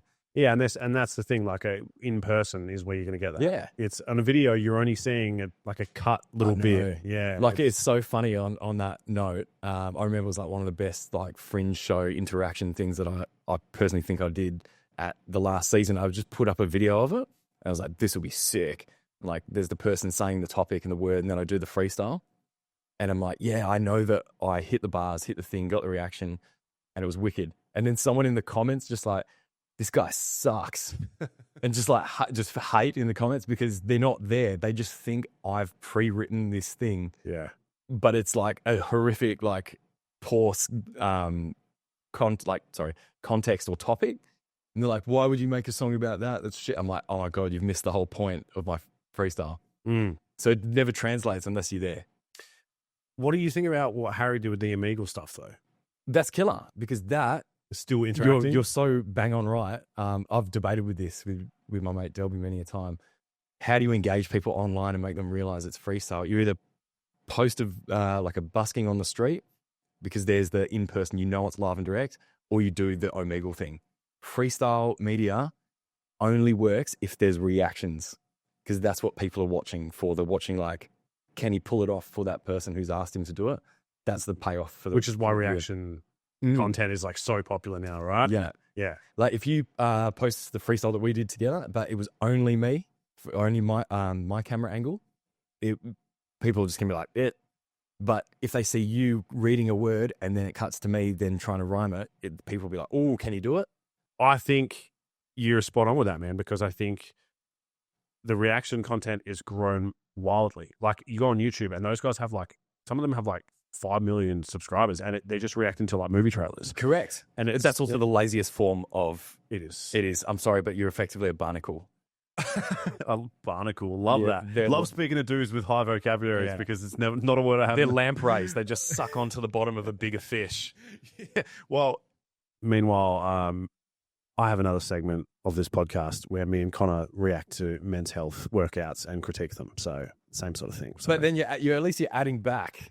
You're not just going, whoa, that was a big jump. Yeah. The worst ones are the ones that people edit now where they're like, someone's playing like a fucking game. Have you seen those ones where they'll be playing like GTA and then there'll be like a podcast clip underneath it and there'll be like 3 clips molded together. But that's just the dopamine overload. Oh man, on TikTok they get millions of views. Yeah, people love it. Yeah, but it scares me. Well, I feel like your shit like would be getting more engagement from that because I feel like someone who's got ADHD would be like trying to follow what you're saying. So I don't know if you maybe get a lot of people that have you had anyone reach out and be like, hey man? Yeah, I have. Yeah. Actually really cool and real good kind of combos and chats. But I think my curse is the curse of procrastination. Firstly, like I know I could upload it and put it on TikTok. I've got the files. I just know that I have to keep feeding the beast as soon as I start. Can you not just get someone else to do it though? Like even if it's not your editor, could you not just get someone? I mean, because for a start, I understand what he's saying, but he could just as easily use a VPN and just say that he was here. Yes, I could. Yeah, I mean, procrastination prevents me from starting that initial question. Yeah, you're like, yes. You like type like VP and then you're like eating cheeses in the bathroom. Yeah, I'm like, that sounds great, man. Can you ask him for me? Yeah, I can, but then I'm like, I'm having fun. I'm having fun Yeah. at the moment, and I should, and I will. Oh, it's only because we live in the world where that could really help you out, right? Yeah. Like that could get you to a point where you could have even more opportunities, and then for you, I don't know, what would it be here? You know, like what's the kind of publicity that it would take you think in a place like this for you to then, I don't know, TV's not as much of a thing here now, right? Yeah. What would you need to go on? Interesting that you asked that. I actually had a meeting 2 days ago with Australia's like #1 public speaking bureau, and they signed me up for it. And they're actually going to get me to freestyle at corporate events and as entertainment and just putting me in like, you know, different spots. And I feel like that's a really good transition into the next thing. Cause I guess the way I've used freestyle is just as entertainment. It's not as hip hop. It's part of hip hop. It lives in the hip hop universe, but I do, I freestyle at like corporate events already. I do like team building things for businesses with using freestyle games. I do like, speeches in schools or whatever, hosting stages at festivals, and then I'll do MC sets and DJ sets. Like I use it for everything, on radio and stuff. But then if this bureau goes, hey, we know that this can be used for anything, well, we'll put it wherever. That could be an opportunity to then like lean into TV as like a special feature on a panel show. Whether they give me the weekend news and I have to freestyle rap the news or whatever. Like you can do it for anything, any sort of interactive content or entertainment that's live and reaction based. So why not Australia's Got Talent? Well, I can do that as well. But then here's the other thing.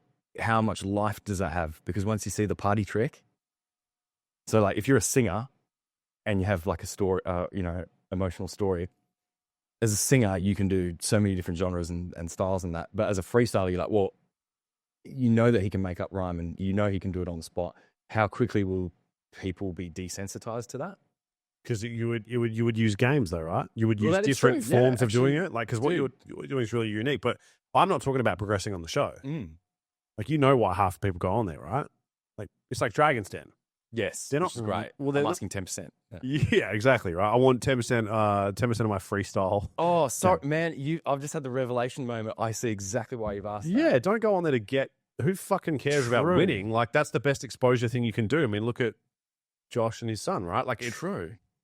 Like it's not really about that, man. You know what I mean? All you need is to be on that stage and just show people what you're doing. And then who gives a fuck about progressing? You know what I mean? But I also think you could if you needed to, because I think you're taking a completely unique approach to freestyle, because freestyle will always be a stumbling dude in a circle of people drinking beers. That's all it's ever been to most people. And I definitely was that guy for a long time too. well, you had to do that to get here, Correct. right? But the point is, no one has any fucking idea what you're talking about because no one's done that. When you're talking about games and different things and try this and try that, all you would have to do is get on that stage and be like, you 4 judges come up with 2 different things each and I'll tell a fucking story and stuff. That's, people don't see Fantastic. that. I'm not seeing that, And, Yeah, you are right. and it's You're still right. along the line of what you're doing. All you have to do is get on a plane, go over there, do your thing, and it's exposure. So wild. I did not even consider that as an option or a thing. I think I've been looking over here, trying to do one thing over here that I didn't even consider. Well, all right. I don't know whether it would align with what you. I think it does now, because it's at a point where it's like I'm almost shameless with freestyle. Like I will do, and it's not because I'm a sellout or whatever, but it's like I genuinely enjoy rapping and a challenge. So I'll put myself intentionally in situations where it's like so extreme a situation that like, how will I get out of it? Example, did a freestyle rap show at a kindergarten. Like hilarious. It's so fun, man. Like They love the it? kids were so funny, bro. Like it's like cry laughing because you go, give us a word, and I'll say something and like it's ridiculous. But then that freestyling to them was a challenge like no other. Like ask another rapper to come and go into a kindergarten and freestyle to a room full of kindergartners, and they'll be like, Yeah. like I might swear, I might do thing, or like, what am I doing here? Like Mention beneath me. anything inappropriate. And I was like, challenge accepted, did it, and like won the crowd over. It was wicked. And then the day after, I did Oktoberfest, and it was 12,000 people on a stage. And I'm like freestyling to 12,000 people and inviting people up on stage and like playing games with them live. And there's like going from that world to that world, 2 extreme challenges. And I'm like, I'm down for the challenge because every freestyle or performance is a different opportunity to like build a different skill or do it for a different demographic that will teach you something that you didn't know about how to interact with people and build those connections. This is my whole thing, is like freestyle is about the moment, the connection. So to connect with kindergartners and make them laugh and have a great time, and then to go and do that to 12,000 people, 2 completely different scales. And that's the addiction I think I have, is like the challenge of where can I put myself next? Like I've done ones to a room full of 65 and 70-year-olds, at the Mac Angler Club in Trig. And like, how are you as a like white dude who like wears baggy shirt going to stand in front of a room full of like millionaires, 65 and 70-year-olds? And like, it was a stiff vibe. And by the end of it, they were just crying, laughing, like jumping out the seats, like holding things in the air. It was a completely different skill set to get them going. Like, how do you get your grandma to be like, freestyle rap's sick? That's literally the question. It went from nothing, like staring at me like, what are you doing here, to, oh my God, that was incredible. And it's all different skills. And that's freestyle for me. Sorry, you made me unpack all this and think about it. I'm fucking loving it, dude. Keep it going. Freestyle for me, I think what it is it's how can I channel and use this medium to explore all these different experiences that I never would have had otherwise. And like the addiction is like creating special moments and refining the skills, because it's never going to end. It's not like I can complete freestyle. It's like, where can I take it? And had all the highs of like the 12,000s. I've had the rapping in a basement to 2 people because no one came to my show. I've had the kindergarten thing or whatever, the old people, like, and everything in between that. It's all different unique experiences that have helped refine the skill and added to it. And it's that chase of like going into those challenges and still hitting a mark like we did then, and had that freestyle where I might have said a punchline, you're like, sick. The challenge is like, how can I keep doing that and get better at it? And yeah, okay. So, is there anything that you like that you would want to do? Like, if you could, like, if there's like a freestyle challenge that you thought of, like, that you maybe can't technically do right now, but you're like, I want to do this. Like, if there was some sort of challenge where, because I think Take Flight did a freestyle challenge, but it was literally like we were just talking. People have like some pre-rehearsed throwaway bars and they just record it. If there was a challenge of like, I step in front of a panel of judges and they do a thing where they give me a challenge, like you have to rap about certain topics, you can't do this flow, you have to, like, they build a parameter, sink or swim, and then I have to rap through that challenge. Can I do it? That'd be sick if they could judge it on that. But it's with other people from around Australia. So it's not... So other rappers, you mean? Yeah. It would be a cool thing. It's not like a competition for me. It's just like, cool, let's see what everyone else can do, because I'll learn from it too. Would it be cool to even run it like a speed run, almost like a Tinder thing, where it'd be like, if you were doing it, as soon as you did the thing they couldn't told you to do, it was like, and then you like went to the back of the line and the next person had to like continue on. But it would be sick, just random example, because you want to see who is the most all-encompassing freestyler, because you have to have knowledge and vocabulary to freestyle as well. It could be like, you have to rap about 1980s pop culture over this beat. You have to mention these artists, but you have to rhyme these random words and tie them in throughout it. So it's creating this full challenge where you have to remember everything they said as you're processing it and doing it. And like, I don't know, maybe I'll have to make the competition, not even a competition, but the event. Because also other rappers might try something that they have never thought that they could do. Because anyone can spend infinite time in their bedroom perfecting the perfect verse and then deliver it. But if you're standing in front of me and I might go, like, can you do it or hit the mark with your own flavor? That would be cool. Could be the Australia's Got Talent. Yeah, the judges, rappers. Yeah. Did you were a judge, were you not? Nah, not Australia's Got Talent. No, not Australia's Got Talent. Were you a judge at a freestyle competition? Yeah, it was years ago with Optimus. You got a great memory, bro. And Coerce. That is correct. Yeah, that is correct. Yeah, I do. And see, that was sick, because it's like, man, everyone's judging with their own experience, but what the person's delivering. But that was freestyle battles, right? Yeah, that was just battles. And stuff. Yeah. So I had Mike Midas here. Yeah. So I don't know, you may not remember. I know his name. Asiki First Asthmatic. Oh yeah. Yeah. Sorry. And he freestyled when we were on here as well, which I've got that in the vault. We will do something with it. But he did another battle that was a cappella and pre-written and stuff. But the one with Az, he's like, man, I want to do that again. He's like, Asmatic's so sick too, man. I've not heard him freestyle before. Yeah. As an artist, he's so sick. Oh, I think Az has got bars. He's always had. But I used to watch all the PCB ones and like all the. Anytime he battled, I watched all of them. It was that you know what it was like back in the day when you followed people. It's like any Az battle, any Cortex battle. Agreed. I've seen probably all, even Greeley, man. He's like another guy who just like used to fuck up and freestyle all the time and like was still really good. That's a there's not a lot of people. Like I was trying to think about it before because we mentioned a few people. Maybe think of Blind Fury. Remember that guy?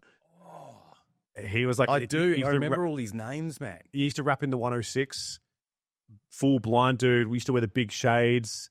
Yeah. And he had crazy bars. Like This he is would taking me back. This is actually wild. I used to sit there, I remember religiously on a Friday night, just sitting there in front of the lappy, big fat MacBook back when they were thick, just watching Perth City battles. Then I'd watch like Tim Westwood crib sessions, Oh, they were sick, man. like Fire in the Booths. Like I was just addicted to it. That'd be cool to do one of those one day, but a freestyle version. I don't think I've Yeah. ever seen anyone do a freestyle version of that. Mm. You know what I mean? Like I feel like freestyle. well, yeah, it'd be like a freestyle, and then it's like Yeah. sounds like an Eminem verse. You're like, Because I think, sorry to like jump back on it, but I Do think the missing thing is to convince people that it's freestyle is if like the host goes, this is the word or the topic. yeah, well, yeah. I mean, because even people will say you've planned that. True. So that's always a hard one because I've seen people try to like break up on that. I think, Yeah, that is a hard one. yeah, I think it's hard to ever. I think it's hard to ever 100% convince people it's a freestyle, but that's about as close as you're going to get because there's no other way when you really think about it other. Then coming to a show or doing it on a live stream. But then Yeah, even still, yeah, anyone if the could host be is saying typing it, it. Yeah, So it could yeah. be anybody. Well, I thought about that on Instagram Live. Yeah. Because then people could just put comments, right? And then you could Yeah, rap yeah. from the comments. I don't know if you've ever done anything I have like done it. I did it once. I did like an hour-long thing. And I actually thought about it recently. I was like, I'm probably just going to start doing that again because I've got all the gear of the studio for it and stuff. I'm like, why wouldn't I? Mm. I think, yeah, I've just been busy living. Do you know what I mean? Just going out about doing life. And I'm like, I haven't actually set that time aside to do something like that. Well, you're probably a great like example, man, of someone who's Mm. just probably going to get really successful, kind of not worrying about social media as much because some people pour their fucking life into it, and it's a huge reliance for what I do. But it's annoying because I know Yes. that, and I'm like, I wouldn't like what you're doing would exist completely outside of it. Mm. It's frustrating to know that I'm doing something that wouldn't. But also maybe I'm stagnating because I'm not engaging with it. And it's like, that's the glass ceiling. You look at what Harry did; Yeah, you are right. he's fucking everywhere, bro. I'm learning Like, so much from this session, bro. Like I'm glad. there's Yeah. a lot of like self-reflection and unpacking, but it's just stuff I haven't considered. No, I reckon, yeah, you bang on. Yeah, well, I Big mean, time. I'm. That's probably why this is my thing because I'm such. I for a long time, I essentially used to just smoke a ton of weed, start smoking weed, and then just couldn't really make music anymore because it was associated with that. And also, I think that it just made me become a stronger fan, and then I just kept being a fan for years. And so, as a fan, like that's always like I'm super analytical, and I'm always watching what people are doing, and I've like watched people's entire careers, and that's why you're like, oh man, you remember I did that freestyle comp.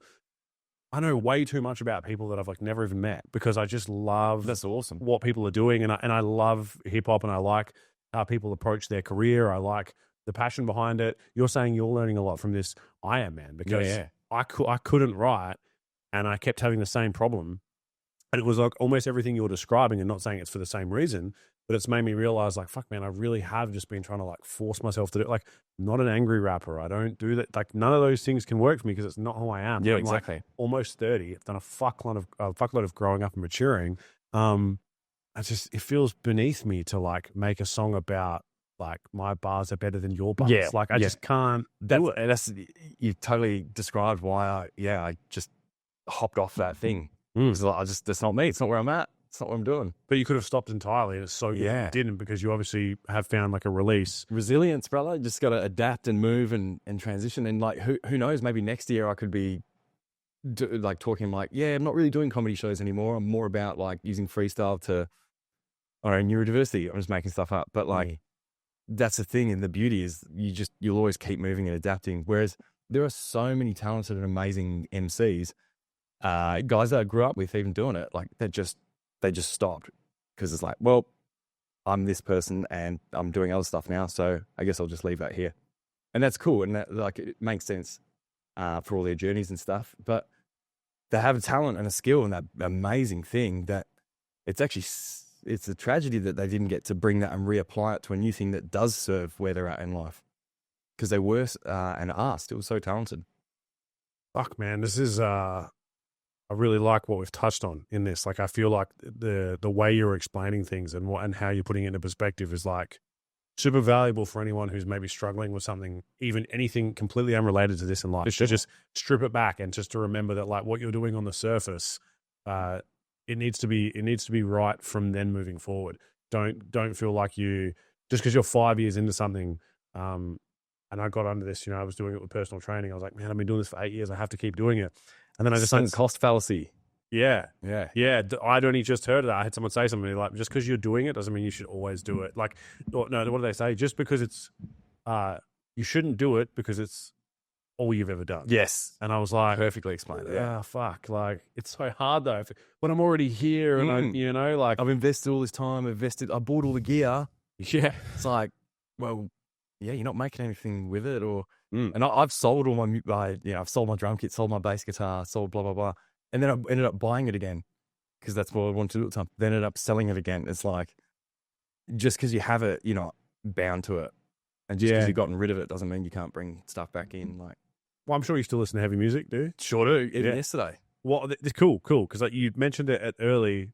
Hopefully, you've got ADHD if you listen to this podcast.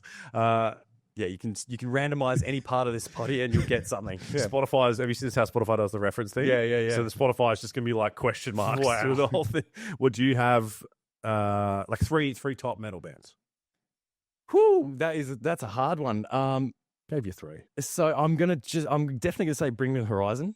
I'm gonna put them in the mix. Except Ammo, yeah. Yeah, but my thing is like I'm not up to date with them. I think my knowledge of them finished at Sempiternal. But I Killed the Prom Queen is huge for me. Oh, man, I love too much. It's hard to quantify. But so Slipknot in terms of influence for me. Grew up listening to so much Slipknot, jumping around like a psycho. Parkway Drive, highly influential. And then to throw other bands in the mix, I'm only going to say Bring Me the Horizon because for some reason I was working out to them the other day. Okay. So it's hard for me to re-enter that universe for names, but I used to be so obsessed with it. Yeah, there's also there's so many different parts. So new age, like I'm a big new metal fan, big like hardcore, post punk, etc. Death metal. I listen to it all. Yeah, so it comes. So I fucking was like I had like Slipknot shirts. Like I was like really into them back in the day. Yeah, man. So yeah, so good. So into them. Personally, I think I used to say. After all hope is gone is where all hope was lost. I agree. Iowa is it for me, man. Yeah, Iowa. Oh, it's so sick.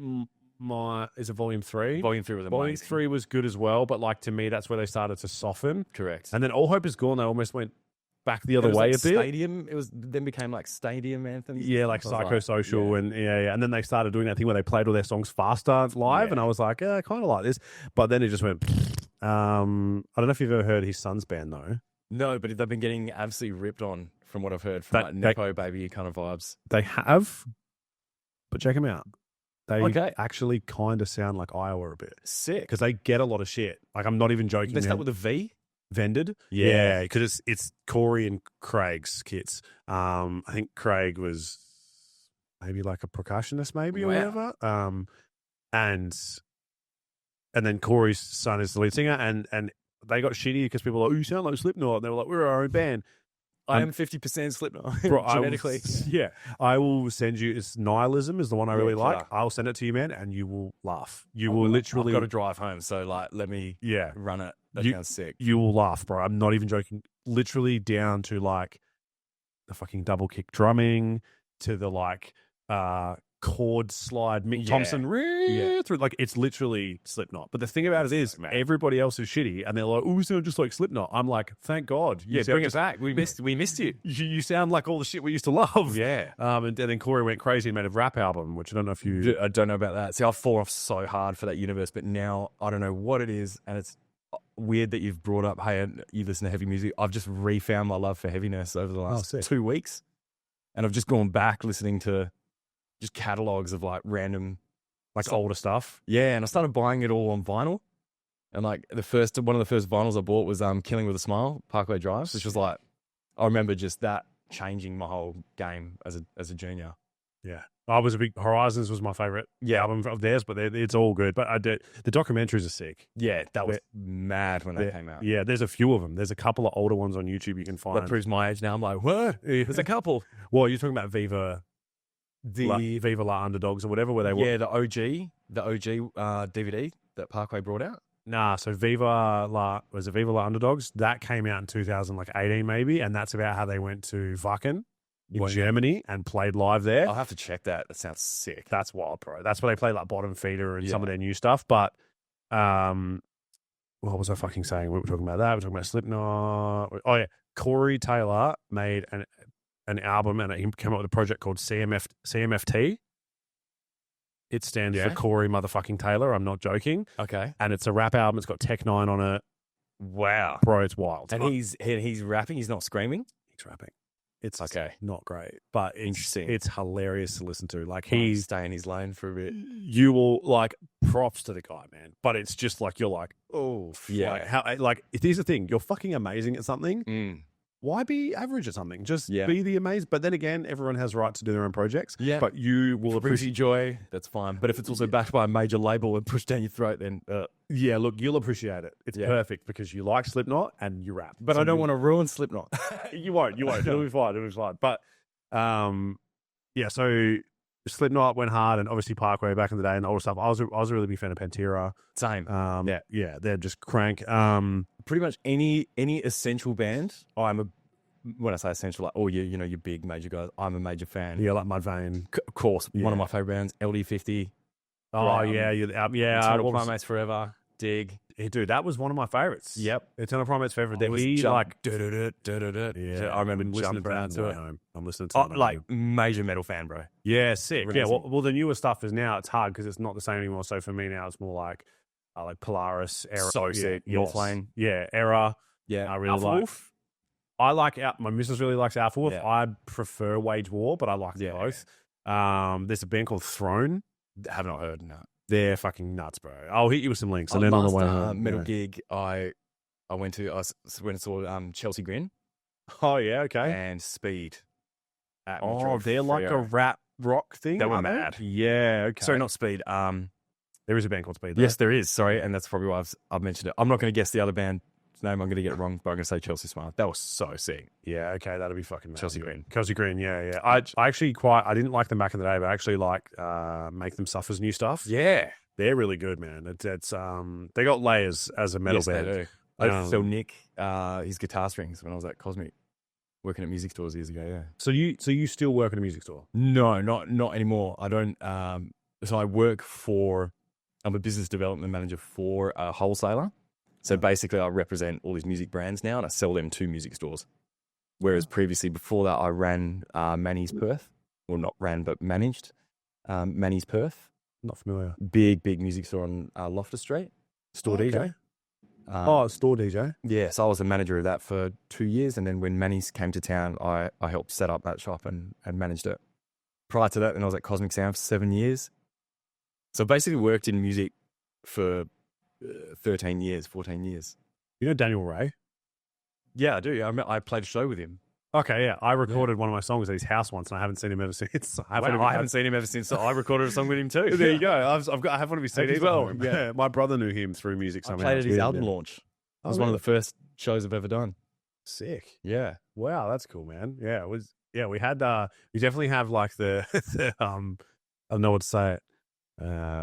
Like typical like I don't know, like white guy scene that we had going on here between like you, Daniel, like probably myself at the same point or whatever, just like where like it was probably pretty it was probably, and you've kind of mentioned this as well, it's always hard to have an identity when your identity is like a white guy. Well, you're just like a white dude. You don't do much, and you're very like kind of stiff and like just malleable, Or like, I'll just float as a balloon in between different things. Like, well, yeah, and then you kind of get like it's like NF to me.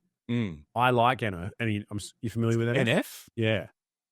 Can you give me more context? I need more. Oh, I wish I could. Honestly, NF bro, is an artist? Plain, man. Yeah, but he got really popular because he released a song called The Search that went fucking crazy, like 1 billion views. I'll send it to you. Yeah, I haven't copped it. He's barely done any collabs, man, but he came here a couple of months ago. We went to go see him live. Best live performance I've ever seen. Christian, So he doesn't like. He's just quite plain.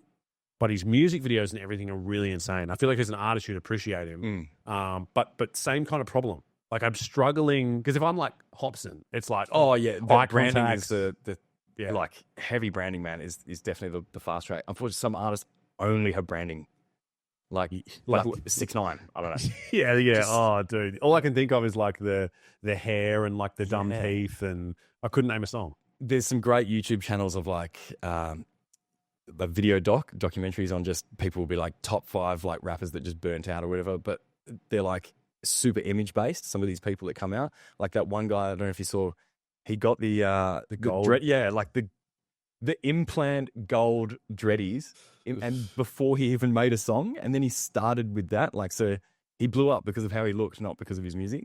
Is the music suck? It would. Horrific. Yeah. Okay. Yeah. And then you get the flip where it's like guy doesn't have an image, but he makes banging music. Yeah, that happens a lot. NF's just got the whole like, "Ooh, you're trying to be Eminem," and he kind of seems like he is, but he's not. But he just got that straight away. As soon as you're wearing like a hoodie and you're white and you rap, people are like, "Oh, You're either Eminem or a hacker. yeah." Have you had any of those like insults in person? Like Well, no, all I get, man, is fucking your Timu Harry Mack. Timu, Or like Harry Mack from Wish. bro. I'm gonna say this right here now. Timu cranks, bro. I've got It's some great. good shit from Timu, man. It's That's so good. Yeah, But and it doesn't besides- help that my literal last name is Mac Shane and I freestyle. They're like, yeah, you I was stole gonna- his name. I was like, man, it's literally my last name. I was gonna ask if that was your real name, Yeah. like your real last name, like because I was like, sometimes people commit. Someone did it a little while ago. Oh, Smiley. So I even think on Facebook. Yeah, no, Facebook. His name's like Andrew Smiley, but his last name's actually Smiles. And so like Yeah. when I was like writing it once, I was like, I wrote it wrong and was like, oh fuck. But it's because sometimes when you see something enough, you get used to it, and then people will do that so often that you won't actually realize It it's not just their becomes. well, it's not their real name. You know what I mean? Like it's like even you mentioned Daz before and used to work and stuff. Like I would just always think of it as Daz. Or I would struggle to call him by like his first name because I've known him as that for 9 years or 11 years, and people get so attached to that. Like for you, even like it'd be weird when people probably aren't on like a friend basis with you, and they're like, "Oh, Mac Shane," like it's someone calling you. Or they're like, Shane, how are you? I'm like, what? yeah. Well, I mean, they could call you Mac, which Yeah, would be but my worse. first name's super, super weird, Stian, which is Norwegian. So that's why I use Mac Shane because it's easier. But then yeah. it's now like people think my name is Shane, or they're like Mac. Shane is a pretty Australian name, Yeah. too, so I suppose it's probably Shane. Yeah, they do think that. Well, so we were mentioning before about when Josh was here, how you did I have to mention this, the fucking quokka thing. Yeah. So you didn't freestyle that. No, I wrote that. Yeah. And that was, how long ago was that? That was maybe 2 months ago. Yeah, I knew it was recent because it came up, and then like I was like showing my missus, and I was like, I know that he freestyles a lot. I was like, surely he's not freestyling this. And then but that was like, what was the go with that? So I got approached because I was a voice actor for like 2 years. So I was doing like ads for agencies all over Australia and random ads and like commercials and stuff. Was there one we'd know? Nah. Oh, So you get like a random script, and it would either go to like somewhere on a radio station in the East Coast, or some stuff was played in WA. Like once there was a Digi Direct ad, and my mate's in the car, and it's like brand new Digi Direct. You And like, you did they're that. like, it's opening store in Cannington, and my mate's like, "Is this you?" And he sent it. I was like, "Yeah." But I put up all these ads to do freelance like voice acting work, and this guy just hits me up, and he's like, he came to one of my Fringe shows. And he emailed me from my website, and he just was like, "Dude, hey man, I saw you at your Fringe show. Saw you freestyle rap. I loved you rapping. Would you be interested in writing a rap for an ad?" And I just replied like, I've been waiting for this moment all my life. Like my two passions, like voice acting and rapping, have come together. Like, let's go. All I need is just the facts. So he'd be like, "Here's the date. Here's the place. Here's the venue. Here's 3, because it's for a horse racing thing. He's like, here's the 3 races. Here's the thing." And I just go, bang, just made punchlines, bars, all the thing. Got an instrumental, bought it, recorded it, send it over. And he goes, "I just showed it to Perth Racing. They absolutely love it." And I'm like, he goes, "What do you charge?" And then I told him, and he's like, "Yep, no worries, got it done." So I was like, far out. Give me 200 of those a year. Yeah. You Yeah. reckon you'll get more and more of them? I'd love to, but I just don't know where to. It's like another hyper niche thing that I've created. How the fuck do you advertise? I've got like that? 15 of them on the go, but then how do I put it in the right pigeonhole to? You know what you go. should do? Cameo. Man, my mates have told me to do this. Do you know I should. Do you know what it is? Yeah, I Have know. you seen people do it? Yeah. So Yeah. you've seen it in between us? No, but I know what they're about. I haven't seen like. So the guy in it, Jay, he's the one that Yeah. everyone quotes all the time. He made like fucking $2.5 million off it, man, because he like stopped the show, but everybody just loves him between us. I paid it. Like I had like, I don't know, 6 or 7 years ago, I was with it at a different missus, and she was from the UK. And I paid him like, I don't know, it was like $75, and he did like a personalized video. Mad, yeah. There's all Just these, do custom bespoke birthday wraps, like. dude. That would be. I'm surprised there's not more people doing it. Like, I'm not even joking, bro. You Yeah. probably actually might make a fair amount of cash doing that, because I honestly just think once you did a couple. Totally. I just got to do it. That's the thing, is you just got to start. Well, and like it's simple, right? All they have to do is be like, Sarah, she's turning 20, like this, right? Yeah, and yeah. you would just be able to go back. Because it's literally, that's the best thing for me, because it's literally just what I do. It's like, give me a thing and let me turn it into a rap for you. Would you still enjoy that though, if there isn't I a actually reaction? would, yeah. But if I had a form or something where it could be like, name, birthday, whatever, but then tell me something fun about them, because then it gives me some more creative liberty to like, yeah, I guess, come back with something that's still challenging, not just literally rhyming the date, the name, and the thing. And it's like, ugh. You'd have to do more. Yeah. Yeah. Honestly, man, like I feel like you're a dude where the stories are like never ending, and I hate these podcasts because I'm like, oh fuck, is there something I haven't asked, or is there like you question, like you'll ask me a question and it just unlocks this like grayed out area of like my life or things I've done or knowledge, and then like I then have to unpack it. I'm like, oh my God, there's a whole universe here that I've just forgotten about, I haven't talked about. And then I get so excited. Yeah. And then go on a tangent, and then you have another amazing question that unlocks another part. And I'm like, dude, we could do this for like 25 billion hours. Yeah. This is the problem. I feel like it's never, it's probably like a freestyle rap. Like, when do you stop, right? Because there's always somewhere to go. Oh, I can't stop. Yeah, exactly. Well, prove it. Let's do a thing. go.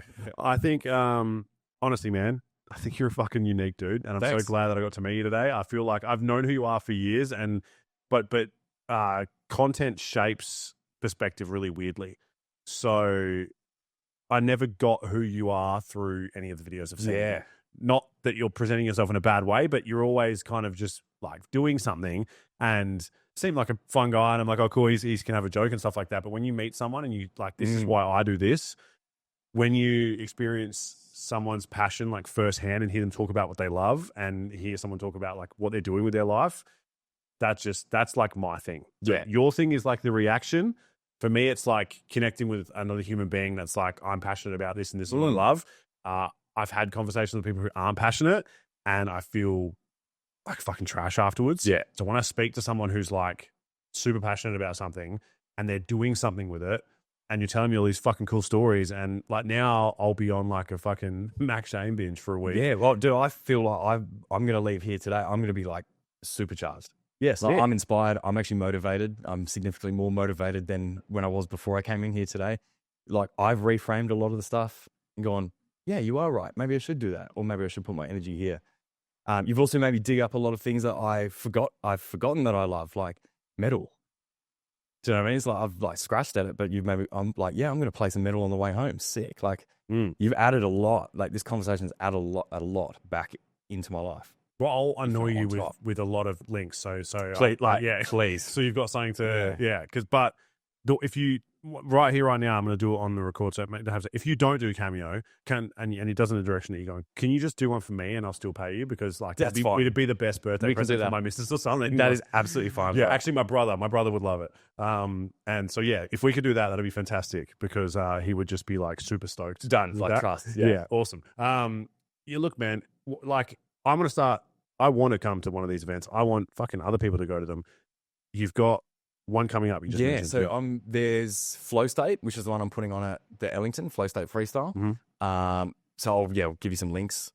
What's the typical structure? Sorry, of it. Like, So with this Flow State one is the live band where people text in things and it comes up on a screen. that's that one. But yeah. sorry. So are we talking like Saturday night? Oh, excuse me. sort of Yeah. thing? So this is going to be at the Ellington. I believe it is the Saturday night. It's a late night jam. So it starts at 10:30. Oh, bro. Yeah, okay, brutal. But it goes 10:30 to 12, and it's killer. If you want to go to a jazz club, late night, live, intimate jam, it's incredible. Yeah. So that's that. It's a one-off random show that I'm doing. Then I'm doing my own solo comedy rap shows with Daniel Delby in our game show called Who's Rhyme. So we haven't got any locked in officially, but we're going to Edinburgh to do the Fringe. There'll definitely be more shows coming up before then. When's Fringes? When August. Fringes. Oh, I thought it was at the start of the year when we did Fringe. Oh, there's Perth Fringe. Yeah. And then Adelaide Fringe, and then there's Edinburgh, which is overseas. But do you do Perth Fringe? Yeah, I do Perth Fringe every year. Yeah. But there's always pop-up random shows. My problem is I haven't got anything locked in that I can speak about now. Yeah. So there's Who's Rhyme, and then there's my solo comedy rap show called Rap GPT, which I haven't, it's debuting at the Fringe this year, but I've got a custom-built AI GPT program where I give you like structured prompts, like I'm going to tell a horror movie story. You answer 3 questions, and those prompts are fed into this AI. It generates images based on your answers that I freestyle about live while you vote with your phones on where the story goes. That's wild. It's insane. Like, this has never been done. It's like the most unique thing. So I might, how can I explain this? It's easier if I show you when it's done. But I'll be like, I'm going to tell a horror story. I go, what's your biggest fear? Who's your favorite celebrity? What's like the worst food you've ever eaten? You'll be like, spiders, biggest fear, favorite celebrity, I don't know, Donald Trump, worst food, Brussels sprouts. So this GPT will basically tell a choose your own adventure story based on those things as the plot points. And it generates images that I'm rapping about the image. So you're not reading text. I'm like creating this song on the fly as you vote on what option you want me to take throughout the story, all throughout freestyle. And then it introduces like plot twists and things that are pre-programmed in, but the plot twists are based on what the crowd's answers are. So I never know where the story's going to go, where it's going to lead. You're controlling it. I'm just freestyling it, bringing it to life. Yeah, wow. Like, it's the full amalgamation of me like testing my freestyle ability and reactivity and I guess, yeah, trying to like deliver all that on the fly. So I actually become the rap GPT. Fuck, that's awesome. Yeah. Man, that's so cool. Very clunkily explained, horrific explanation. But when it's ready, which hopefully I should have the like prototype of this custom platform, like July, I'll put something out. I'm going to do a test show and get people in to test it before I take it to Edinburgh. But I'm confident this is going to actually like melt people's brain. Yeah, sick. Because it's the most interactive show you ever could possibly get. And then it's the most interactive thing I could ever possibly get. So no show will ever be the same. And the results are going to be wild. For sure. Let me know when that test's on. I'm there. So anyway, come see some stuff. Just follow me. That's probably the easiest way of answering this, wasn't it? That's good. Close enough. 5-question speed round. Go for it. Ready? If you could freestyle in front of anyone, who would it be? Harry Mack, surely. Oh, well, yeah. You don't have an answer there. If you're about to die and you can eat one more meal before you do, what would it be? Oh, man. It would either be like amazing sashimi or just like the heartiest Venetian carbonara known to man. Okay. Because I had one carbonara in Venice and that shit made me cry. Okay. I need to go have carbonara in Venice. Okay. So, okay, here we go. Rhyme as many words as you can with carbonara. Carbonara Parmigiana.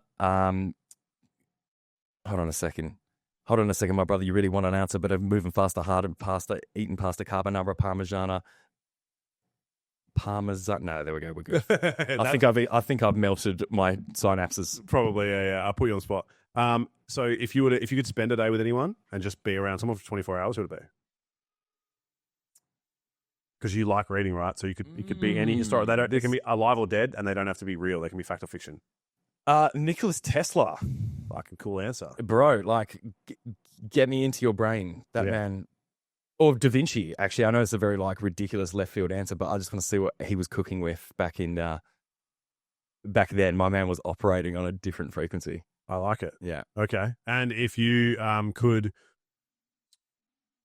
be in any scenario, like if you could like basically let's say you could like time travel into like a time period, or you could like transport into a film or a book and be a part of like any fictional story, like if you could essentially experience anything or like be in the life of something, what would it be?